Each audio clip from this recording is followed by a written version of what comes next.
Hello everyone, আসসালামু আলাইকুম সবাইকে। তো বেশ কয়েকদিন পর আবার একটা গাইডলাইন সেশন নিয়ে আসা। তো তোমরা সবাই জানায় দাও তোমাদের সবার কি অবস্থা, আর সাউন্ডটা ক্লিয়ার আছে কিনা এটাও একটু আমাকে জানিয়ে দাও। ঠিক আছে, এরপর আমরা শুরু করব। আর এই তো তোমরা ঠিকমতো দেখতে পাচ্ছ কিনা, ঠিকমতো শুনতে পাচ্ছ কিনা এটা আমাকে একটু জানাও। ঠিক আছে, এরপর আমরা শুরু করে দিব। আর আজকের যে হেডলাইনটা, এটা কিন্তু আমরা সবাই জানি যে আজকে আমাদের হেডলাইনটা কি, যে উইকলি এক্সামে কিভাবে টপ করা যায়। ঠিক আছে, তো আমি শুরু করব। আর 1.5 থেকে 2 মিনিট অপেক্ষা করে শুরু করব। তো তোমরা একটু জয়েন হতে থাকো, ঠিক আছে? আর আমাকে একটু জানিয়ে দাও যে তোমরা সব কিছু ঠিক মতো শুনতে পাচ্ছ নাকি। ঠিক আছে, তাহলেই হবে।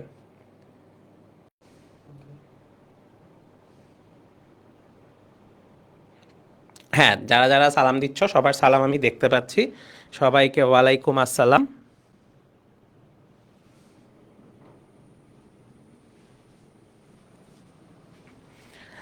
আচ্ছা, তো আশা করি সবাই ভালো আছো। তো আমি এখন শুরু করে দিব, ঠিক আছে? আমি এখন শুরু করে দিব। আর হলো তোমার, হ্যাঁ, ওকে। তাহলে যারা যারা সালাম দিচ্ছ সবাইকে ওয়ালাইকুম আসসালাম। তো আজকে আমাদের গাইডলাইন সেশনের টপিকটা কি, যে তোমরা সবাই জানো তোমরা এতদিন উইকলি এক্সাম নিয়ে বেশ টেনশনে ছিলা, তো সেটা নিয়ে কথা বলার জন্যই আজকে আসলাম। তো আমি আর আমার পরিচয় নতুন করে দিব না, তো আমার পরিচয় মোটামুটি সবাই তোমরা জানো এতদিনে। ঠিক আছে, সো তোমাদেরকে অলরেডি পোস্টে বলে দেওয়া হয়েছে যে আমাদের সাথে গেস্ট হিসাবে কে থাকছে।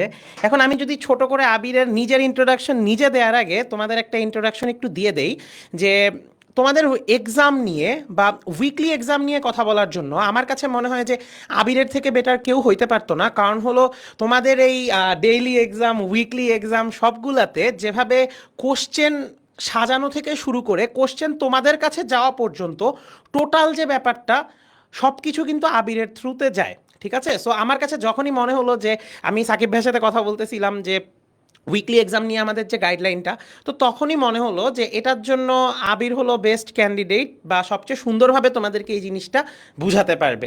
তো আমরা আজকে অনেক কিছু নিয়ে কথা বলবো। তোমাদের কমেন্টগুলো আমরা সবাই দেখেছি যে তোমরা কি কি জানতে চাচ্ছ। তো সব কিছু নিয়েই আমরা কথা বলবো। তার আগে আমি ছোট করে আবিরকে নিজের একটা পরিচয় দিয়ে দিতে বলি, ঠিক আছে? আচ্ছা, আসসালামু আলাইকুম সবাইকে। সো আমি হচ্ছে রেদওয়ান আহমেদ আবির। সো আমি এখন পড়াশোনা করতেছি ঢাকা ইউনিভার্সিটিতে applied mathematics. So as usual আমি যেহেতু 21 ব্যাচ, সো আমি এখন সেকেন্ড ইয়ারে আছি। সো এটা হচ্ছে আমার একটা শর্ট পরিচয়। এইটাই। আর যদি এসিএস এর পক্ষ থেকে বলতে চাই, আমি হচ্ছে এসিএস এর একদম বলা যায় 21 ব্যাচের স্টুডেন্ট। সো বলা যায় এক্স এক্স স্টুডেন্ট হিসেবে ছিলাম, অ্যান্ড এইটাই হচ্ছে আমার কাছে সবথেকে গর্বের পরিচয়। আর বর্তমানে যে ম্যানেজমেন্ট জিনিসটা আছে সেটা হচ্ছে তোমাদের ভার্সিটি ব্যাচটাকে আমি হচ্ছে এক্সাম সাইটটা পুরোটাই হচ্ছে দেখি। So daily exam, weekly exam, এক্সামের রিটেন থেকে শুরু করে সব জিনিসটা, এক্সামের কোশ্চেন রেডি করা, স্ক্র্যাচ থেকে ফাইলগুলোকে রেডি করা, সবগুলোই আসলে আমার হাত ধরেই আসে এবং হচ্ছে আমি হচ্ছে অবজারভেশনটা পুরোটা দেখি। সো এটাই হচ্ছে আপাতত পর্যায়ে আমার পরিচিতি। সো আমি রায়ন ভাইয়ের কাছে চলে যাচ্ছি ইন্ট্রোডাকশনের পর। আচ্ছা, তো তোমাদের যে কোশ্চেনগুলো আছে কোশ্চেনগুলোর জন্য আমি আবারও প্রতিটা গাইডলাইনের সেশনে এসে বলি, এই যে দেখো তোমাদের জন্য কিন্তু একটা কিউএনএ সেশন থাকবে। তো তখন কিন্তু আমরা সবগুলা কোশ্চেন নিব। বাট এর আগে আমরা তোমাদের যে কথাগুলা দেখছি, যেই কমেন্টগুলো আমার কাছে মনে হয়েছে যে তোমাদের কাছে জানানো উচিত, আমরা সেগুলো নিয়ে কথা বলবো। তো সেগুলা নিয়ে কথা বলার জন্য কিন্তু আগে আমাদেরকে একটু সময় দিতে হবে। আগে আমরা সেগুলা নিয়ে কথা বলি, অ্যান্ড সেগুলা নিয়ে বলার পর আমরা দেখি যে তুমি দেখো যে তোমার কোনো প্রশ্ন জানার আছে কিনা বা এমন কোনো জিনিস আছে কিনা যেটা আমাদের কথার মধ্যে আসতেছে না। ঠিক আছে, সো প্রতিটা গাইডলাইন সেশনের মতো যে জিনিসটা তোমরা সবসময় শুনতে চাও যে কোনো কাউকে আনলে, যে ভাইয়ার অ্যাডমিশন জার্নিটা কিরকম ছিল, রাইট? তো আমি সবার ফার্স্টে আবিরের অ্যাডমিশন জার্নিটা তোমাদেরকে বলে দিতে বলবো। যে তোমরা অলরেডি দেখতে পাচ্ছ যে আবিরের যেসব জায়গায় পরীক্ষা দিয়েছিল মোটামুটি সবগুলাই বলা আছে, বাট তারপরও তোমরা একটু আবিরের কাছ থেকে জেনে নাও ওর অ্যাডমিশন জার্নিটা, অ্যান্ড আমরা আস্তে ধীরে এর পরে আমাদের টপিকটায় যাব। অ্যান্ড আমাদের মেইন টপিক কিন্তু আজকে যে উইকলি এক্সাম আসলে কতটুকু গুরুত্বপূর্ণ। ঠিক আছে, সো আসো আমরা সবার ফার্স্টে একটু আবিরের থেকে অ্যাডমিশন জার্নিটা শুনে নিই। আমার অ্যাডমিশন জার্নিটা আসলে একটু বলার জন্য একটু পিছনে যেতে হবে, ঠিক কোভিডের টাইমটাতে যেতে হবে। সো কোভিডের টাইমটা আমরা মোটামুটি যারা 21 ব্যাচের ছিলাম তারা হয়তো রিলেট করতে পারি, বা তোমরা যারা এখন হচ্ছে 23 ব্যাচের আছো, সো তোমরাও হচ্ছে রিলেট করতে পারবা। সো আমরা সবাই আসলে অনেকটা পড়ালেখা থেকে ডিস্ট্র্যাক্ট ছিলাম। সো অতটা পরিমাণ পড়ালেখা হতো না। সো অ্যাজ ইউজুয়াল আমি হচ্ছে যে জিনিসটা দেখতাম, অনলাইনে বিভিন্ন লেকচার দেখতাম। সো যেহেতু বাসা থেকে বের হতে পারতেছি না, কোনো জায়গায় কোচিং করার চান্সেস নাই, অ্যান্ড আমার কলেজ ছিল Notre Dame college. So on that note আমি আসলে একটু খোঁজাখুঁজি করা শুরু করি, অ্যান্ড প্রথম যে মানুষের ভিডিওটা আসে, তোমরা হয়তো অনেকেই অপার ভাইয়ের নামটা নিবা। সো আমি ফার্স্ট অফ অল সাকিব ভাইয়ের লেকচারটা দেখি। সাকিব ভাইয়ের একটা অর্গানিক কেমিস্ট্রির উপর ক্লাস দেখি, অ্যান্ড খুব ফর্চুনেটলি আমার কাছে ক্লাসটা এত ভালো লাগে যে আমার অর্গানিক কেমিস্ট্রি অনেকগুলা প্রবলেম ওই ক্লাসটা সলভ হয়। সো ওইখান থেকে আমি সাকিব ভাইকে চিনি, অ্যান্ড দেন আমি সাকিব ভাইয়ের ভিডিও দেখা শুরু করি। সেখান থেকে আমার ধীরে ধীরে অপার ভাইয়ের ভিডিও পাই, অ্যান্ড অপার ভাইয়ের ভিডিও অ্যান্ড 10 এর যে ঘটনাগুলো আছে, সো ভাইয়ের ওই লেকচারগুলো আস্তে আস্তে দেখা শুরু করি। সো ওভারঅল এইভাবে হচ্ছে আমার একদম প্রিপারেশনটা চলতে থাকে। তো আমাদের এক্সাম শুরু হয় এইচএস।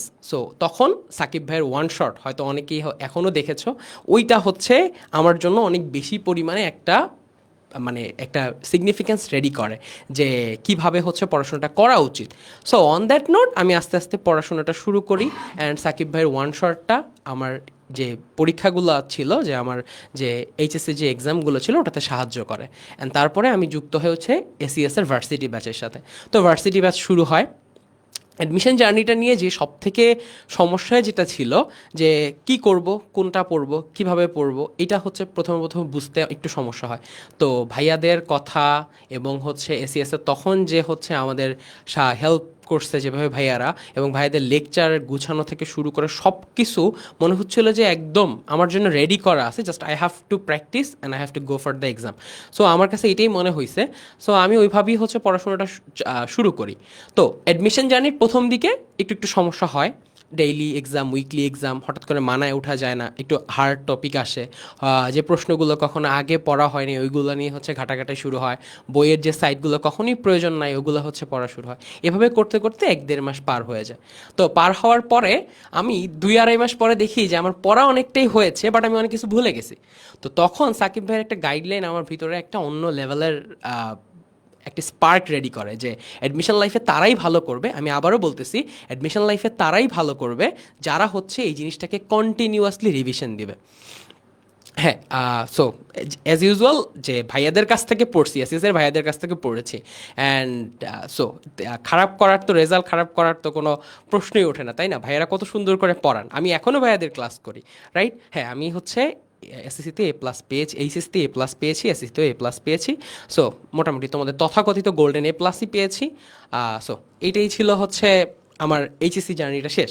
অ্যাডমিশন জার্নিটার এই 2.5 মাস পরে আমি সাকিব ভাইয়ের ওই সেশনটাতে বা ওই লেকচারটাতে অনেক ভালো করে বুঝতে পারি যে অ্যাডমিশনে আসলে ভালো করার জন্য একটাই উপায় হচ্ছে রিভিশন। অ্যান্ড ধীরে ধীরে রিভিশন দেওয়া শুরু করি, daily exam, weekly exam perfectly দেওয়া শুরু করি, নিজের প্রতি একটু সিরিয়াসনেস বাড়াই, অ্যান্ড নিজের উপরে প্রতিদিন একটু একটু একটু একটু করে কাজ করি। করতে করতে হঠাৎ দেখি যে আমাদের কাছে চলে আসছে আমাদের অ্যাডমিশনের এক্সাম। সো আমাদের ফার্স্ট এক্সাম মেবি ছিল হচ্ছে এমআইএসটি, হ্যাঁ আমার যতদূর মনে পড়ে, বিউপি এক্সাম। সো বিউপি এক্সামে আমি পার্টিসিপেট করিনি। এমআইএসটি এক্সামে হচ্ছে আমি পার্টিসিপেট করব করে আমার ওইভাবে হচ্ছে পার্টিসিপেট করা হয়নি, বিকজ আমি ভার্সিটি প্রিপারেশন নিচ্ছিলাম। সো ওইভাবে প্রিপারেশনটা নেওয়া হচ্ছিল না, কারণ কিছুদিন পরই হচ্ছে আমাদের মেডিকেল এক্সাম ছিল। So by default I have participate in medical exam, and তোমরা জানো যে এইখানে হচ্ছে এই যে ম্যাটের একটা রেজাল্ট বলা আছে। সো দেন এটার থেকে আমি যে জিনিসটা ফোকাস করতে চাই সেটা হচ্ছে ভার্সিটি, ঢাকা ইউনিভার্সিটির এক্সাম। সো ঢাকা ইউনিভার্সিটি এক্সামটার সময় আমি মোটামুটি লেভেলের এসিএসের একটা হচ্ছে মানে বিশাল পরিমাণ জার্নি শেষ করার পর একটা বিশাল এক্সাম নিয়েছিল আমাদের জন্য। তো ওই এক্সামটাতে আমি মোটামুটি ভালো র্যাঙ্ক করছিলাম। সো আই হ্যাভ কনফিডেন্স যে আমি হয়তো বা অ্যাডমিশনে ভালো করব। অ্যান্ড আমাকে হচ্ছে এই দিক থেকে আসলেই বলতে হয়, দুইজন মানুষ হচ্ছে অনেক সাহায্য করেছেন। ভাইয়ারা তো ছিলেনই, তার সাথে হচ্ছে নোমান হোসেন যে ভাই আছেন, আবদুল্লাহ নোমান ভাই, উনি হচ্ছে আমাকে মাঝে মাঝে বলতেন যে ভালো করার জন্য। অ্যান্ড কোরেসপন্ডিং যে আমাদের এসিএস এর তখন যে ভার্সিটি কোঅর্ডিনেটর ছিলেন, তো ওনারা হচ্ছে সাহায্য করেছেন।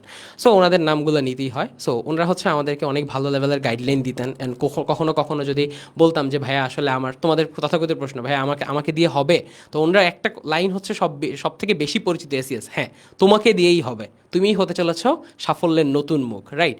এইটাই হচ্ছে আমাদের মোটো বলা যায় একটা স্টুডেন্টের জন্য। তো ওইটা আসলে এখনও হচ্ছে আমাকে ইন্সপায়ার করে নতুন কিছু করার জন্য। এভাবে চলতে চলতে ঢাকা ইউনিভার্সিটি এক্সাম, এক্সাম হলে গেলাম, অ্যাজ ইউজুয়াল নার্ভাস হয়েছিলাম। সো বাসায় বসে এক্সাম দেওয়া আর হচ্ছে তুমি যে কোনো জায়গায় প্ল্যাটফর্মে বসে এক্সাম দাও, অফলাইন এক্সাম দাও, অনলাইন এক্সাম দাও, বাট রিয়েল এক্সামের দিন কেন জানি মনে হয় যে সব কিছু আসলে মানে কাজ করতেছিল না। সো একটু নার্ভাস ছিলাম। সো নার্ভাস থাকার কারণে এক্সামটা অতটা ভালো হয়নি।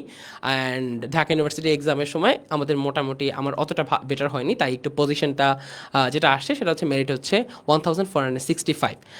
সো এরকম একটা পজিশন করি। তো ঢাকা ইউনিভার্সিটি এক্সামের পরে আমি হচ্ছে শেষ করি হচ্ছে অ্যাডমিশন জার্নিটা এইভাবে যে ডিউর এক্সাম হয়ে গেছে।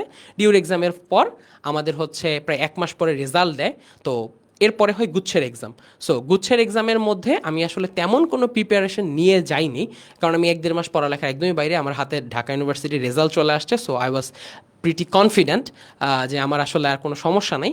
তো আমার সিট পড়ছিল গুচ্ছে কার্জন হলে, একই সাথে ডিউকেও ভিজিট করা অ্যান্ড করেসপন্ডিং এক্সামটা দেওয়া। তো গুচ্ছে আমি জাস্ট আমার এক্সামটা শেষ করে 72 পেয়েছিলাম, 72, হ্যাঁ 72 এর মতো মার্কস আসছিল। অ্যান্ড লাস্টে হচ্ছে জাহাঙ্গীরনগরে আরও কিছুদিন পরে এক্সাম দিতে গিয়েছিলাম। ইটস কাইন্ড অফ এন, আমরা হচ্ছে কতজন বন্ধু মিলে একসাথে পরীক্ষা দিতে গেছিলাম জাহাঙ্গীরনগরে।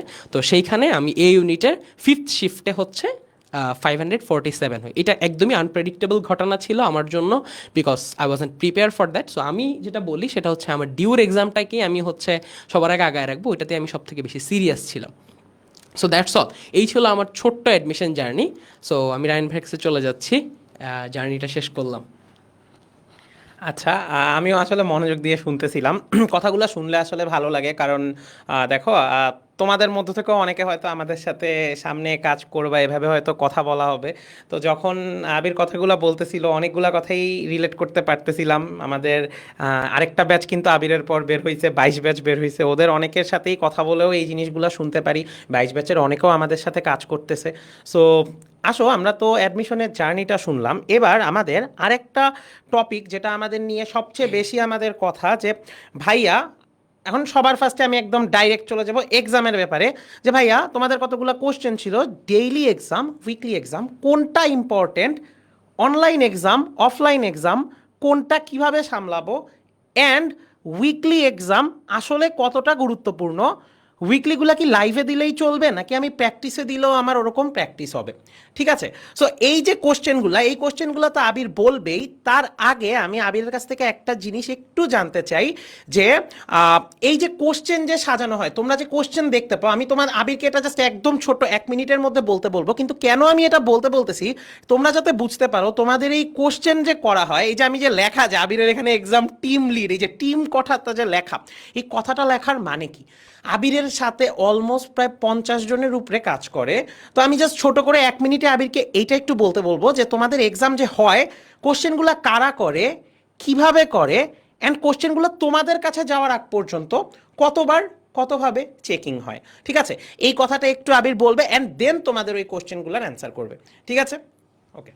আচ্ছা, একটা এক্সাম রেডি করার জন্য তার পিছনে যে কাজটা করা হয় এটা খুবই খুবই একটা সিরিয়াস কাজ, এবং হচ্ছে এইটা যে কতটা পরিমাণে আমরা ইম্পর্টেন্স দিয়ে করি এবং কতটা পরিমাণে টাফ কাজ, এটা অ্যাজ এ এক্সাম লিড আমিই জানি। অ্যান্ড এটা কত বড় যে দায়িত্ব নেওয়া লাগে, এটার মানে বলে শেষ করা যাবে না। সো আমি জাস্ট তোমাদেরকে প্রসেসটা বলি।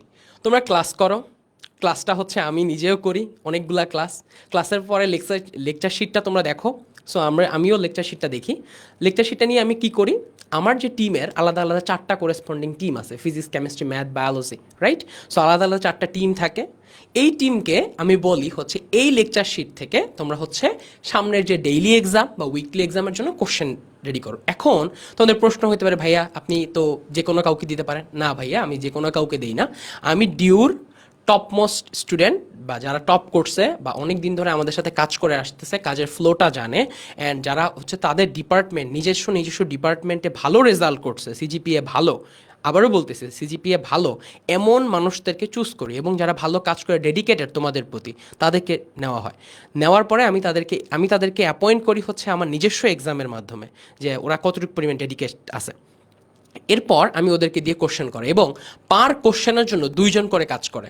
লাইক তোমরা আজকে একটা ডেইলি এক্সাম দিবা, ওই ডেইলি এক্সামের কোশ্চেনটা রেডি করা হয় 2জনকে দিয়ে, উইকলি এক্সামের কোশ্চেন রেডি করা হয় 2জনকে দিয়ে, এবং তাদের মধ্যে যেন কোনো রকম কোশ্চেন মানে হচ্ছে ক্রস ম্যাচ করে আবার দেখা হয় যে একই কোশ্চেন আসতেছে কিনা।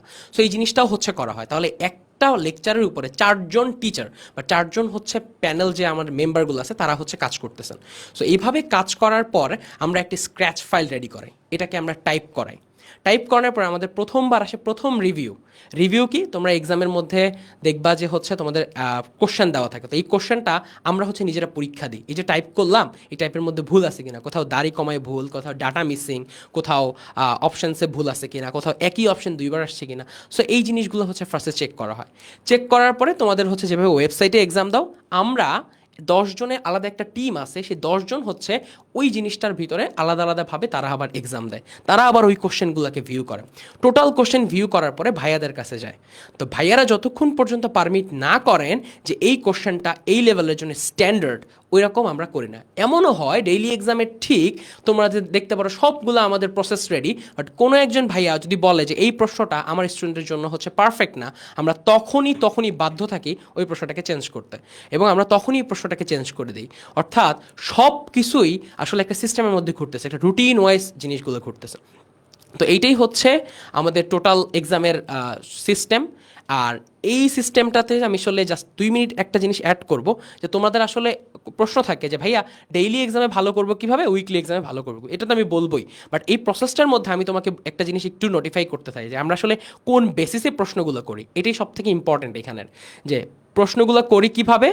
একটু শুনো, সবাই শুনো, যে জিনিসটা হচ্ছে এইভাবে যে আমি ফার্স্ট অফ অল 10টা থেকে 12টা প্রশ্ন রাখি তোমাদের লেকচারের উপরে বেস করে, অর্থাৎ যারা ভালো করে ক্লাস করবে মনোযোগ দিয়ে তারা যেন ওই জিনিসগুলো পারে। ফার্স্ট অফ অল লেকচার চলে গেল। এবার 4-5টা কোশ্চেন তোমাদেরকে করা হয়, ডেইলির কথা বলতেছি, যে তোমরা প্র্যাকটিস শিটগুলো ভালো করে পড়ছো কিনা, প্র্যাকটিস করছো কিনা, খুব ভালো লেভেলের প্র্যাকটিস করছো কিনা, সেটার উপর বেস করে একটু টাফ রাখা হয়, যাতে তোমরা কনসেপচুয়ালি তোমাদের এটা বিল্ড হয়েছে কিনা। এবং প্রতি এক্সামেই 4 থেকে 5টা কোশ্চেন একদম নিউ হচ্ছে তোমাদেরকে দেওয়া হয়, যে এটা হচ্ছে একদম নিউ বা র কোশ্চেন। এই র কোশ্চেনটা আসলে তোমাদেরকে কি করে, কারো কোনো কিছুর উপর বেসড করে না, ওই কনসেপ্টটা হচ্ছে তুমি কতটুকু ডেপথ পরিমাণ জানো। বা অনেক টাফ কোশ্চেন করলে ডিউতে বা যে কোনো আদার্স ইউনিভার্সিটি, গুচ্ছ হোক, তারপর তোমার হচ্ছে আদার্স যে রাজশাহী ইউনিভার্সিটি, এই ইউনিভার্সিটিগুলো যদি কঠিন কোশ্চেন করে তাহলে তুমি কতটুকু ওই কনসেপ্টের ব্যাপারে জানো। সো এই প্রশ্নটা হচ্ছে আমরা করি। তো আমাদের এই 3টা প্রসেসে একটা এক্সামকে ডিজাইন করা হয়। উইকলির ক্ষেত্রেও ঠিক একই, 25টা প্রশ্ন, আমরা 12 থেকে 13, 14টা রাখি লেকচার বেসড, 2টা লেকচার থাকে তোমাদের, 2টা লেকচার বেসড, 4-5টা প্রশ্ন আবারও তোমার প্র্যাকটিস করছো কিনা সেটার উপর বেসমেন্ট করে, এবং 5টা প্রশ্ন থাকে তোমাদের অ্যানালিটিক্যাল পাওয়ার কতটুকু আছে ওইটার উপরে। ফিজিক্স, কেমিস্ট্রি, ম্যাথের ক্ষেত্রে 3টাই সত্য। আর বায়োলজি কোশ্চেন তো তোমরা দেখতেই পাচ্ছ, বায়োলজি কোশ্চেনের কোয়ালিটিটা কতটা বেটার এবং তোমরা ফিল করতে পারতেছো, রাইট? সো এই হচ্ছে আমাদের টোটাল এক্সাম টিমের প্রসেসটা। মুখে বললাম ব্যাপারটা খুবই সহজ শোনাচ্ছে, বাট যখন আমরা এটাকে কাজ করি তখন আসলে বোঝা যায় যে কি পরিমাণ কঠিন। সো আমি রায়ন ভাইকে একটু বলতেছি, রায়ন ভাই হচ্ছে আমার কাছ থেকে প্রত্যেক দিন, রায়ন ভাই আছে, নোমান ভাই আছে, ওনারা আমার সাথে প্রত্যেক দিন আমাকে একটা সকালবেলা উঠে প্রশ্ন করে, আবির আজকের এক্সাম টিমের অবস্থা কি, আজকের কোশ্চেনের অবস্থা কি, আমাকে পাঠাও। সো এই আমার মেসেঞ্জারে তোমরা যদি হচ্ছে দেখো, বা আমরা যেখানে কাজ করি আমাদের জন্য যে গ্রুপ আছে, এই গ্রুপের মধ্যে প্রত্যেকটা টাইম অলওয়েজ মেসেজ করতে থাকে, ভাই এই কোশ্চেনের এইখানে হচ্ছে এটা চেঞ্জ আসবে, এটার মডিফিকেশন এটা হবে, এই প্রশ্ন করে দাও, এইটা করে দাও, ওইটা করে দাও। অলওয়েজ আমরা সবসময় সচল থাকি। এমনও হয়েছে যারা 3টা বাজে আমাকে প্রশ্ন করে বলা হয়েছে যে আজকে আমাদের হচ্ছে কি আবির, আমার হচ্ছে এই প্রশ্নটা পছন্দ হয়নি, you have to change it. So তোমাদের জন্য ভাইয়ারা খুবই ডেডিকেটেডলি কিন্তু চিন্তা ভাবনা করছে, এবং আমি আশা করি তোমরাও এই ডেডিকেশনটা আমাদেরকে ফেরত দিবা তোমাদের সুন্দর সুন্দর রেজাল্ট দিয়ে, রাইট? আমরা অপেক্ষা করছি সেই রেজাল্টের জন্য।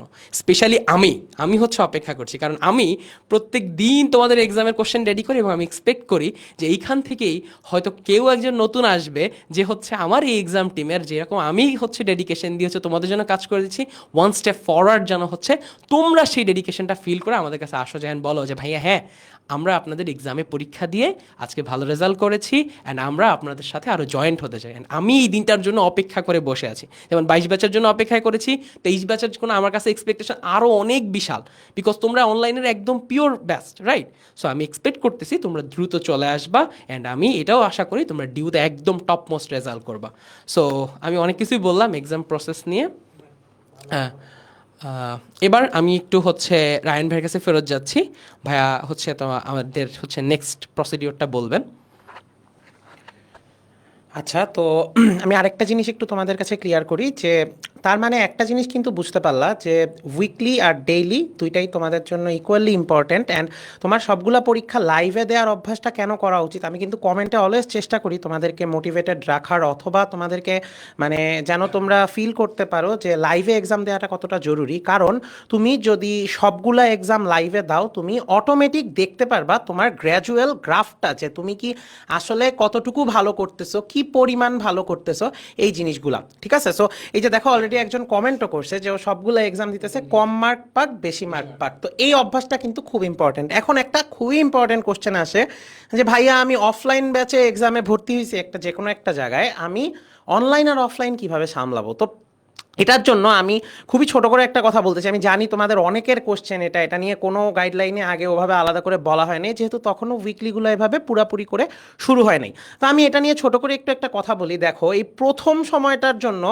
আমার সাজেশন হলো অ্যাজ এ বড় ভাই তোমাদের জন্য যে যে কোনো একটার দিকে একটু ফুল ফোকাস করো। কারণ এটা সবাই আমার সাথে অ্যাগ্রি করবা যে 1.5 থেকে 2 মাস পর তুমি কি দেখতে পাবা যে তোমার আলটিমেটলি ওইখানে তোমার অফলাইনে উইকলিতে যেগুলো হচ্ছে আর এখানে উইকলিতে যেগুলো হচ্ছে অনেকগুলো চ্যাপ্টার তোমার কভার হয়ে গেছে, বাট শুরু থেকেই যদি তুমি দুই জায়গা করতে চাও রুটিন মিলবে না, এটাই কিন্তু স্বাভাবিক। ইভেন অফলাইন যেসব জায়গায় ধরো 50-60টা ব্রাঞ্চ, ওই সব জায়গায় কিন্তু সব ব্রাঞ্চের একসাথে সিলেবাস আগানোটাও মিলে না, বুঝতে পারছো? সো এই জন্য কিন্তু চাইলেও এই জিনিসটা কভার করা যায় না। তো তোমাদের উদ্দেশ্য কি হওয়া উচিত যে তুমি অনলাইনে যেহেতু ক্লাসগুলো করতেছো, তুমি অনলাইনে আপাতত সামনের 1 মাস 1.5 মাস শুধু অনলাইনে ডেইলি উইকলি এগুলো দেওয়ার ট্রাই করো। তুমি বলতেই পারো যে ভাই অফলাইন এক্সাম অনেক ইম্পর্টেন্ট, কিন্তু তুমি যদি সিলেবাসই শেষ না করতে পারো ঠিক করে সব দিকে একসাথে দৌড়াতে গিয়ে, তখন কিন্তু তোমার আলটিমেটলি এই কুলো হবে না, ওই কুলো হবে না। ঠিক আছে, সো এই জিনিসটা সবাই একটু মাথায় রাখার চেষ্টা করবা যে তোমরা কি করবা, যে যে কোনো একটাকে মেইনলি একটু ফোকাস দাও, দেন তুমি কি করো যে 1 মাস পর অন্য জায়গায় উইকলিগুলোও একদম উইকলি ডেইলি যা হয় সব দাও, দেখবা যে তোমার অনেকগুলো টপিক কমন পড়তেছে। ঠিক আছে, আচ্ছা, এরপর একটা খুব কমন একটা প্রশ্ন আছে যে ভাই কোনো একটা চ্যাপ্টার আমি কিভাবে সম্পূর্ণভাবে কমপ্লিট করতে পারি? তো এটার জন্য আমি ডিসকাশন গ্রুপে তোমাদেরকে একটা ভিডিও দিয়ে দিছি অলরেডি, ওই ভিডিওটা একটু দেখো তাইলেই হবে। ওই ভিডিও দেখলেই তোমরা মোটামুটি একটা আইডিয়া পেয়ে যাবা যে একটা চ্যাপ্টার তুমি কিভাবে পরিপূর্ণভাবে কমপ্লিট করতে পারবা। আচ্ছা, তো এখন আমি আবিরের কাছে আবার একটা টপিক নিয়ে একটু চলে যাব যে তোমাদের weekly exam, daily exam, time ম্যানেজমেন্টের সমস্যা হচ্ছে। ক্লাসগুলা করার পর ক্লাসের কন্টেন্ট গুছানো সহ নিজের প্র্যাকটিস করতে টাইম ম্যানেজমেন্টের সমস্যা হচ্ছে। অর্থাৎ মূল ব্যাপারটা হলো যে টাইম ম্যানেজমেন্টে ওদের সমস্যা হচ্ছে। তো এই টাইম ম্যানেজমেন্টের ব্যাপারটা কিভাবে আমরা হ্যান্ডেল করতে পারি, বা কিভাবে ক্লাসগুলা করার সাথে সাথে আমি সবগুলা কন্টেন্ট নিয়ে কাজ করতে পারি, অ্যান্ড আমি সাথে সাথে এক্সামগুলোতেও ভালো করতে পারি। ঠিক আছে, এর জন্য আমি জাস্ট ছোট্ট করে একটা কথা বলবো যে তুমি যদি ডেইলি ক্লাসের পড়া ডেইলি ওই দিন বা তার পরের দিনের মধ্যে শেষ করতে পারো, তুমি কিন্তু উইকলির সময় গিয়ে দেখবা যে তোমার সবগুলা পড়া একবার ঘুরে এসে তুমি রিভাইজ করতেছো। ঠিক আছে, সো তারপরও আমি আবিরকে একটা টোটাল গাইডলাইন তোমাদেরকে দিতে বলতেছি যে কিভাবে তোমরা এই টাইম ম্যানেজমেন্টের ব্যাপারটা সামলাতে পারো। ঠিক আছে, ওকে। আচ্ছা, টাইম ম্যানেজমেন্ট। সো টাইম ম্যানেজমেন্টের ব্যাপারটা একটু পিছনে টানা উচিত। যে ব্যাপারটা হচ্ছে যে তোমরা হচ্ছে ফার্স্ট অফ অল একটা এক্সামের জন্য কিভাবে নিজেকে রেডি করবা, অ্যান্ড দেন হচ্ছে এক্সাম দিবা কিভাবে, তার জন্য টাইম ম্যানেজমেন্ট কি হওয়া উচিত, এবং তোমরা আসলে অ্যাপ্রোচ করবা কিভাবে। লাইক আজকের উদাহরণটা আমি তোমাদেরকে একটু বলি। যেমন আজকে হচ্ছে আমাদের কি ক্লাস গিয়েছে, math class, right? So Rakibul ভাই হচ্ছেন ম্যাথ ক্লাস শেষ করেছেন। তো দেখো, ম্যাথ ক্লাসের পরে তোমাদের কিন্তু ডেইলি এক্সামের আজকের এখনও টাইম আছে, রাইট? কয়টা পর্যন্ত টাইম থাকবে? রাত 11টা 59 মিনিট পর্যন্ত, মানে লাইক 12টা পর্যন্ত তোমার কাছে টাইম আছে। সো তোমার আজকের দিনের কাজটা কি হওয়া উচিত, যে তুমি ডেইলির পড়া হচ্ছে ডেইলি আদায় করবা। লাইক আজকে হচ্ছে ভাইয়া হচ্ছে ক্লাস করাইছেন, ক্লাস করানোর পরে তোমার হচ্ছে সকাল থেকে যেটা করা উচিত, মানে যেভাবে আমি প্রিপারেশন নিয়েছি এবং আমি অনেকের কাছ থেকেই শুনেছি, এটাই হচ্ছে perfect way. So first of all তোমাকে কি করা উচিত, যে যে আজকে হচ্ছে ম্যাথ ক্লাস হলো, এই ম্যাথ ক্লাসের যে টোটাল লেকচারটা আছে, এই লেকচারটা তুমি হচ্ছে, অনেকে হচ্ছে আমরা লাইভ ক্লাস করি, অনেকে রেকর্ডেড করি। অ্যাজ ইউজুয়াল তোমার ইচ্ছা, তুমি যেটা করতে পারো। আমার কাছে লাইভ ক্লাস সবসময় বেটার মনে হইতো, তাই আমি লাইভে পড়তাম। সো যারা লাইভ ক্লাস করি তারা লাইভে শেষ করে ফেললাম।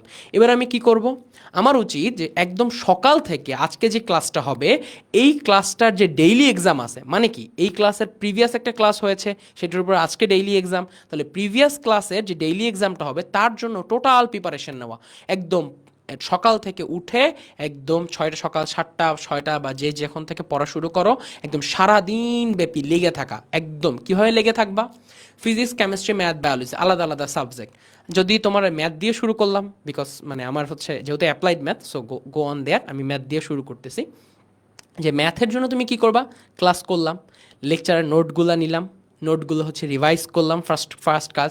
সেকেন্ড কাজ কি? যেহেতু আমার অ্যাডমিশন, তাহলে আমাকে পড়তে হবে, এক্সট্রা প্র্যাকটিস করতে হবে। প্র্যাকটিস শিটের মধ্যে যে প্রশ্নগুলো আছে ওগুলোকে খুব ভালো করে সলভ করলাম। একদম একটা ভুল হইলো ছেড়ে দিলাম এমন না, যেগুলো ভুল হয়েছে ওগুলো কেন ভুল হয়েছে আবার সলভ করি, মিনিমাম 2-1 বার সলভ করলাম। তারপরে হচ্ছে মিনিমাম দুইবার আবারও বলতেছি, যেগুলো ভুল হয় মিনিমাম 2 থেকে 3 বার সলভ করতে হবে। তারপর তুমি কোথায় চলে যাবা? এটা সলভ করার পরে তুমি একদম চলে যাবা কোথায়? যে তোমার কাছে যে এক্সট্রা যে তুমি বইগুলো কিনছো, অনেকে অ্যাসপেক্টের কথা বলবে, অ্যান্ড অনেকে বলবে হচ্ছে যে আলাদা আলাদা বইগুলো আছে। হ্যাঁ, তোমার কাছে যে বইটা ফেভারিট মনে হয়, আমার কাছে মনে হয়তো ভার্সিটির জন্য হচ্ছে ম্যাথ বিচিত্রা, এই বইটা হচ্ছে খুবই হেল্পফুল ছিল। সো এই বইটাকে হচ্ছে তুমি যদি হচ্ছে নাও, এই বইটার একদম থরলি যত কনসেপ্টে যত ম্যাথ আছে সবগুলোকে একদম থরলি সলভ করো, একদম সুন্দর করে থরলি সলভ করো, সারা দিন ব্যাপী 2-3 বার করে সলভ করো, মাথার মধ্যে সকল কনসেপ্ট পড়ো। তারপরে তুমি কি করতে পারো? ধরো তোমার এটা পড়া শেষ, এখনও তোমার মনে হচ্ছে কিছু কনসেপ্টে ঘাটতি আছে বা একাডেমিকে কিছু ঘাটতি আছে, বইয়ের ম্যাথটা ওপেন করে কি করবা? বইয়ের ম্যাথগুলোকে দেখবা, ইম্পর্টেন্ট ম্যাথগুলো বা কঠিন ম্যাথগুলো দেখবা। কোনগুলা? অনেক বড় ক্যালকুলেশন এমন না, শর্ট ক্যালকুলেশন বাট খুব ট্রিকি এমন ম্যাথ থাকে না, মানে লাইক হচ্ছে তুমি এটা পারো, মানে এটার অ্যাপ্রোচটা একটা লাইন একটু টাফ, এটা পারার পর ইজি হয়ে যায়। যেমন ত্রিকোণমিতিতে আমাদের অনেকগুলো ম্যাথ থাকে ইজি, বাট একটা লাইন একটু ট্রিকি, এটা না গেলে আমাদের ম্যাথগুলো কঠিন। ওগুলোকে মার্ক করো, খুব সুন্দর করে মার্ক করে। তোমরা তো এখন অনলাইনের স্টুডেন্ট, সো তোমরা কীভাবে ইউজ করতে হবে। তোমরা একটা ড্রাইভ খুলবা, ড্রাইভের মধ্যে তোমরা ওই ইম্পর্টেন্ট জিনিসগুলোকে নোট ডাউন করে রাখবা, ছবি তুলে সুন্দর করে ওইটার সলিউশন কি, ওইটার নোট ডাউন কি, একদম সুন্দর করে সাজায় রেখে দিবা। ঠিক আছে? সো যে ম্যাথের জন্য ম্যাথের কয়টা চ্যাপ্টার আছে, প্রত্যেকটা চ্যাপ্টারের জন্য একটা ড্রাইভ খুলবা, ড্রাইভের মধ্যে আলাদা আলাদা ফোল্ডার থাকবে, প্রত্যেকটা চ্যাপ্টারের জন্য একটা ভুলের ফোল্ডার, একটা কি রাইটের ফোল্ডার, আর একটা কি থাকবে যে তোমার হার্ড জিনিসগুলোর ফোল্ডার। তাহলে প্রত্যেকটা ফোল্ডারের ভিতরে 3টা ফোল্ডার, এভাবে করে তোমার জিনিসগুলো সুন্দর গুছানো থাকবে। রাইট? তুমি তোমার ড্রাইভ ম্যানেজমেন্ট জিনিসটা তুমি শিখে যেতে পারো। এবার তুমি কি করলা? বইয়ের ম্যাথ করার পরও দেখলা যে তোমার এখন ক্লাসের সময় হয়েছে, ক্লাসটা করো, ক্লাস করার পর একটু রেস্ট নাও, এবার তুমি আবার একটু প্র্যাকটিস করো। এবার তুমি লাস্ট এসে কি প্র্যাকটিস করবা? যে তোমার একাডেমিকে কোথাও গ্যাপ আছে কিনা, ওই আর্কাইভ ক্লাসগুলো তুমি ফার্স্টে করে গেলা। এইবার আর্কাইভ ক্লাস করার পরে তোমার সব গ্যাপ ফুলফিল ডান, তুমি হচ্ছে পারফেক্ট আছো। এই অবস্থা থেকে তুমি কি করবা? এই অবস্থা থেকে তুমি একটা এক্সাম দিতে বসবা। তুমি এক্সামটা দিলা খুব সুন্দর করে, ডেইলি এক্সাম দিলা, ডেইলি এক্সাম দেওয়ার পরে 20টা প্রশ্ন তোমার কাছে আছে, 20টা প্রশ্ন তুমি চেষ্টা করবা সব থেকে হচ্ছে পারফেক্টলি কীভাবে এক্সিকিউট করা যায়, নিজের একদম বেস্টটা দিবা। মনে করবো এইটাই ঢাকা ইউনিভার্সিটি এক্সাম, এরপরে তোমার লাইফের আর কোনো দিন এক্সাম দেওয়ার কোনো প্রয়োজনীয়তা নেই, এটাই তোমার জীবনের সর্বশেষ এক্সাম। তুমি একদম ফুল অন ডেডিকেশনে যে আজকে যাই হোক ডেইলি এক্সাম একদম 20-20 তোলা লাগবেই, একদম পারফেক্টলি, একদম ফুল অন ডেডিকেশনে তুমি হচ্ছে এক্সামটা দিলা। দেওয়ার পর তুমি তোমার রেজাল্টটা চেক করলা, তারপর তুমি আসলে অনুপাত দাঁড়াইতে পারবা যে আমার এইখানের আমার ডেডিকেশন, আমার রেজাল্ট কি পরিমাণে হচ্ছে গ্যাপ করতেছে। এই গ্যাপ দেখার পরে তোমার কি রাত 12টার পরে ডিপ্রেশন নিয়ে ঘুমায় যাওয়া উচিত, না ফেসবুকে এসে একটা পোস্ট দেওয়া উচিত যে ভাই আমার দিয়ে হচ্ছে না? তোমাকে দিয়েই হবে। এই যে তুমি মিস করলা না, এই যে তোমার অসফলতা হইলো, কিছু কোশ্চেন পারলা না, এটা আসলে কি ইন্ডিকেট করছে জানো? এটা ইন্ডিকেট করতেছে যে তুমি সফল হওয়ার পথে আছো, কারণ failure is the pillar of success. এবার অনেকে বলতে পারে ভাই আমি এক্সামের নাম্বার কম পাচ্ছি, আমি পড়াশোনা করবো না, তাহলে আমি ফেল করলে সাকসেস অর্জন করবো। ব্যাপারটা অত সহজ না। সবসময় মনে রাখবে একটা কাজের জন্য তার ফেইলিওর কিংবা সাকসেস ডিপেন্ড করবে 2টা বিষয়ের উপরে, তুমি কতটুকু ইফোর্ট দিচ্ছ এবং কত রেশিওতে সাকসেস হচ্ছ। রাইট? এবং মনে রাখবা কোনো ইফোর্ট বৃথা যায় না, সব ইফোর্টই একটা বিন্দু বিন্দু জল দিয়ে কি তৈরি হয়? সমুদ্র। সেইভাবেই তুমি হচ্ছে তোমার প্রিপারেশনটা নিতে পারো। ম্যাথের ক্ষেত্রে, ফিজিক্সের ক্ষেত্রে same, just go through the classes. অপার ভাইয়ের ক্লাস পাচ্ছ, অপূর্ব দাদার ক্লাস পাচ্ছ, সো এর থেকে তো মনে হয় না বাংলাদেশের বেস্ট টিউটর আর কেউ আছেন। রাইট? সো ওনাদের ক্লাস পাওয়া মানে কি লাইফের সব থেকে বেস্ট এক্সপিরিয়েন্সের ফিজিক্সের ক্লাস পাচ্ছ। ইউনিভার্সিটির প্রিভিয়াস অবস্থায় বাংলাদেশের সব থেকে টপ মোস্ট একদম ইনার ফিলিং পাওয়া যায় এমন একটা ফিজিক্স ক্লাস পাচ্ছ। সো ফিজিক্স আমার আসলে অনেক ভালো লাগার একটা জায়গা।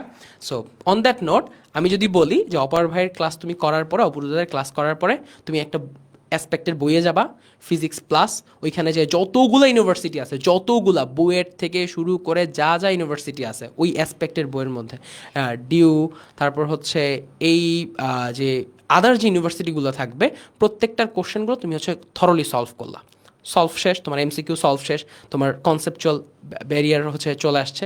এবার তুমি কি করবা, ওই যে আবার আগের মতো যে ওই দিন হচ্ছে এক্সাম, আমি হচ্ছে ক্লাস করলাম, ক্লাসের পরে আবার যে এক্সামটা দিলাম, এভাবে করে তুমি কন্টিনিউয়াস প্রিপারেশনটা তুমি নিয়ে যেতে পারো। বায়োলজির ক্ষেত্রে তো রাজীব ভাইয়ের ক্লাস পাচ্ছই, বই পড়বা রাজীব ভাইয়ের ক্লাস, বই পড়বা রাজীব ভাইয়ের ক্লাস, একদম সুন্দর প্রিপারেশন হয়ে যাবে, আর কিচ্ছু দরকার নেই। বায়োলজিতে ভাইয়া যা পড়ান, লিটারালি আমি ওনার ক্লাস করে আমি বায়োলজি শিখতেছি আবার। তো আমি ওনার ক্লাস করে ইন্টারেস্ট পাচ্ছি, ভাই আমার বায়োলজি পড়তে ভালো লাগতেছে। তো তোমাদের তো আরও ইন্টারেস্ট পাওয়া উচিত, রাইট? তোমাদের তো আরও বেশি মনে থাকবে, আমার তো এখন ভুলেই গেছি বায়োলজি অনেকখানি। আর লাস্টে বাকি থাকলো তোমার কি, কেমিস্ট্রি। তো কেমিস্ট্রির জন্য রায়ান ভাই আছেন, উনি হচ্ছেন আমার সাথে হয়তো বা একমত হবেন। ভাইয়া আমরা হচ্ছে, আমি যে প্রিপারেশনটা নিয়েছি সেটা হচ্ছে সাকিব ভাই সঞ্জয় দাদার ক্লাস, ওনার একদম ডিরেক্ট স্টুডেন্ট হচ্ছে আমি। অ্যান্ড একদম সত্যি কথা বলি, ওনাদের দুজনের ক্লাস করতে আমার বেশ ইন্টারেস্টিং লাগতো কেমিস্ট্রির ক্ষেত্রে। ক্লাস করতাম, ম্যাথ সলভ করতাম, প্রচণ্ড ম্যাথ সলভ করাইতো। ভাইয়ারা তো বলেই দিছে তোমাদের হচ্ছে আমাদের যে কী পরিমাণ ওরা প্র্যাকটিস করাইছে, ওইটা করবা। করার পরে কেমিস্ট্রি অ্যাসপেক্ট নামে একটা বই আছে, ওই বইটা একদম থরলি সলভ করবা, একদম সুন্দর করে, কোনো কিছু বাদ দিবা না, একদম পুরোটা পাই টু পাই তুমি হচ্ছে সলভ করলা। করার পরে কি করবা, বইয়ের হাজারিনাক স্যারের যে বই আছে বা যারা গুহ স্যারের বই পড়েছ, ওরা কি করবা, ওই মার্কগুলো পয়েন্ট দাগ করবে, যেগুলো এগুলো কঠিন, এগুলো দাগ মার্ক করতে হবে, ওইটার ছবি তুলে ড্রাইভে আপলোড করে রেখে দিলা। এবার তোমার যে প্রশ্নগুলো ভুল হচ্ছে ডেইলি এক্সামে, ওইটা তোমার একটা ড্রাইভে যাবে, যে প্রশ্নগুলো তোমার হচ্ছে ঠিক হচ্ছে এটা একটা ড্রাইভে যাবে, আর তোমার কঠিন সাবজেক্টগুলো একটা ড্রাইভে যাবে। এইবার আসো, তোমার 1 সপ্তাহ ব্যাপী তোমার প্রত্যেকটা সাবজেক্টের পড়া শেষ। উইকলি এক্সাম আমরা রবিবার দিন ক্লাস অফ রাখছি, শনিবার রাত্রে তোমার শুরু হবে যুদ্ধ, ঠিক আছে? একদম ওয়ার্ল্ড ওয়ার নাম্বার 3 প্রতি শনিবার দিন রাত্রে কী করবা, ওই রাত্রে তোমার কাছে একটাই ডেডিকেশন, আজকে আমি শনিবার দিন সকাল থেকে শুরু করছি এক্সাম দিয়ে, রবিবার দিন এক্সামের লাস্ট টাইম হলেও আমি আমার উইকলিতে, প্রিভিয়াস উইকলিতে যা যা পড়িয়েছে প্রত্যেকটা টপিককে এত ভালোভাবে শেষ করব যাতে আমার রিভিশনে কিচ্ছু বাকি না থাকে। তুমি তোমার ড্রাইভে যাবা, প্রত্যেকটা রিভিশন দিবা, আবার হচ্ছে সলভ শিটে যাবা, আবার রিভিশন দিবা, আবার প্র্যাকটিস শিটে যাবে, আবার রিভিশন দিবা। মনে রাখবা, অ্যাডমিশন টেস্টে তারাই চান্স পাবে যে যত ভালো রিভিশন দিতে পারবে। কারণ তোমার একটা টাইম পরে, 2 মাস পরে তুমি অনেক পড়ছো, অনেক পড়ছো। ঘটনা কি হবে, আমি 2.5 মাস পরে আমার মনে আছে, আমি একদিন কাঁদতাম, মানে আমার প্রায় 15 দিন আমি হচ্ছে কান্নাকাটি করছি। কীরকম, 2.5 মাস ধরে আমি অনেক ডেডিকেটেড নিয়ে পড়াশোনা করছি, হঠাৎ একদিন কেমিস্ট্রির একটা বই উল্টে দেওয়া যায়, দেখি যে আমার একটা ইনফরমেশনের জায়গায় আমি অন্য একটা ইনফরমেশন বসাচ্ছি। ঘটনা কি, আমি তো পুরো অবাক। আমি বলি এই কোশ্চেনের অ্যান্সার তো আমি জানতাম, কিন্তু আমার মনে পড়তেছে না। তার মানে কি, আমার ব্রেন এত পরিমাণ লোড নিছে, সে আসলে অ্যাক্সেস করতে পারতেছে না কোন অ্যান্সারটা কোন প্রশ্নের। সো এটা আমাদের হবে। এবং এই যে তোমরা যে ফেল করো না, যে ভাইয়া ভুল হয়, পারা জিনিস ভুল হচ্ছে, এই জিনিসটা পারতাম আমরা ভুল করতেছি, তারপর হচ্ছে আমরা আগে থেকে জানতাম এটা, কিন্তু আমি তাও এক্সামে এক্সিকিউট করতে পারতেছি না, এটার একটাই রিজন হচ্ছে প্র্যাকটিস। তোমার ব্রেন মেমোরিতে থাকলে হবে না, মাসেল মেমোরিতে থাকতে হবে। অর্থাৎ এই যে কলম ধরলা না, এই কলম ধরা কোশ্চেন দেখবা, অপশনও যেন তোমার না দেখা লাগে, এমন একটা পর্যায় যেন নিজের মধ্যে গ্রো করে, যেন তোমার অপশন দেখা না লাগে, তুমি অলরেডি জানো এটার অ্যান্সার কী হবে। সো এইভাবে যতক্ষণ পর্যন্ত রিচ না করবে, অর্থাৎ তোমার মাসেল মেমোরিতে তোমার হাত অটো যতক্ষণ না চলবে, অতক্ষণ পর্যন্ত তোমার আসলে চাপটা শেষ হয় না ভাইয়া, প্র্যাকটিস শেষ হয় না।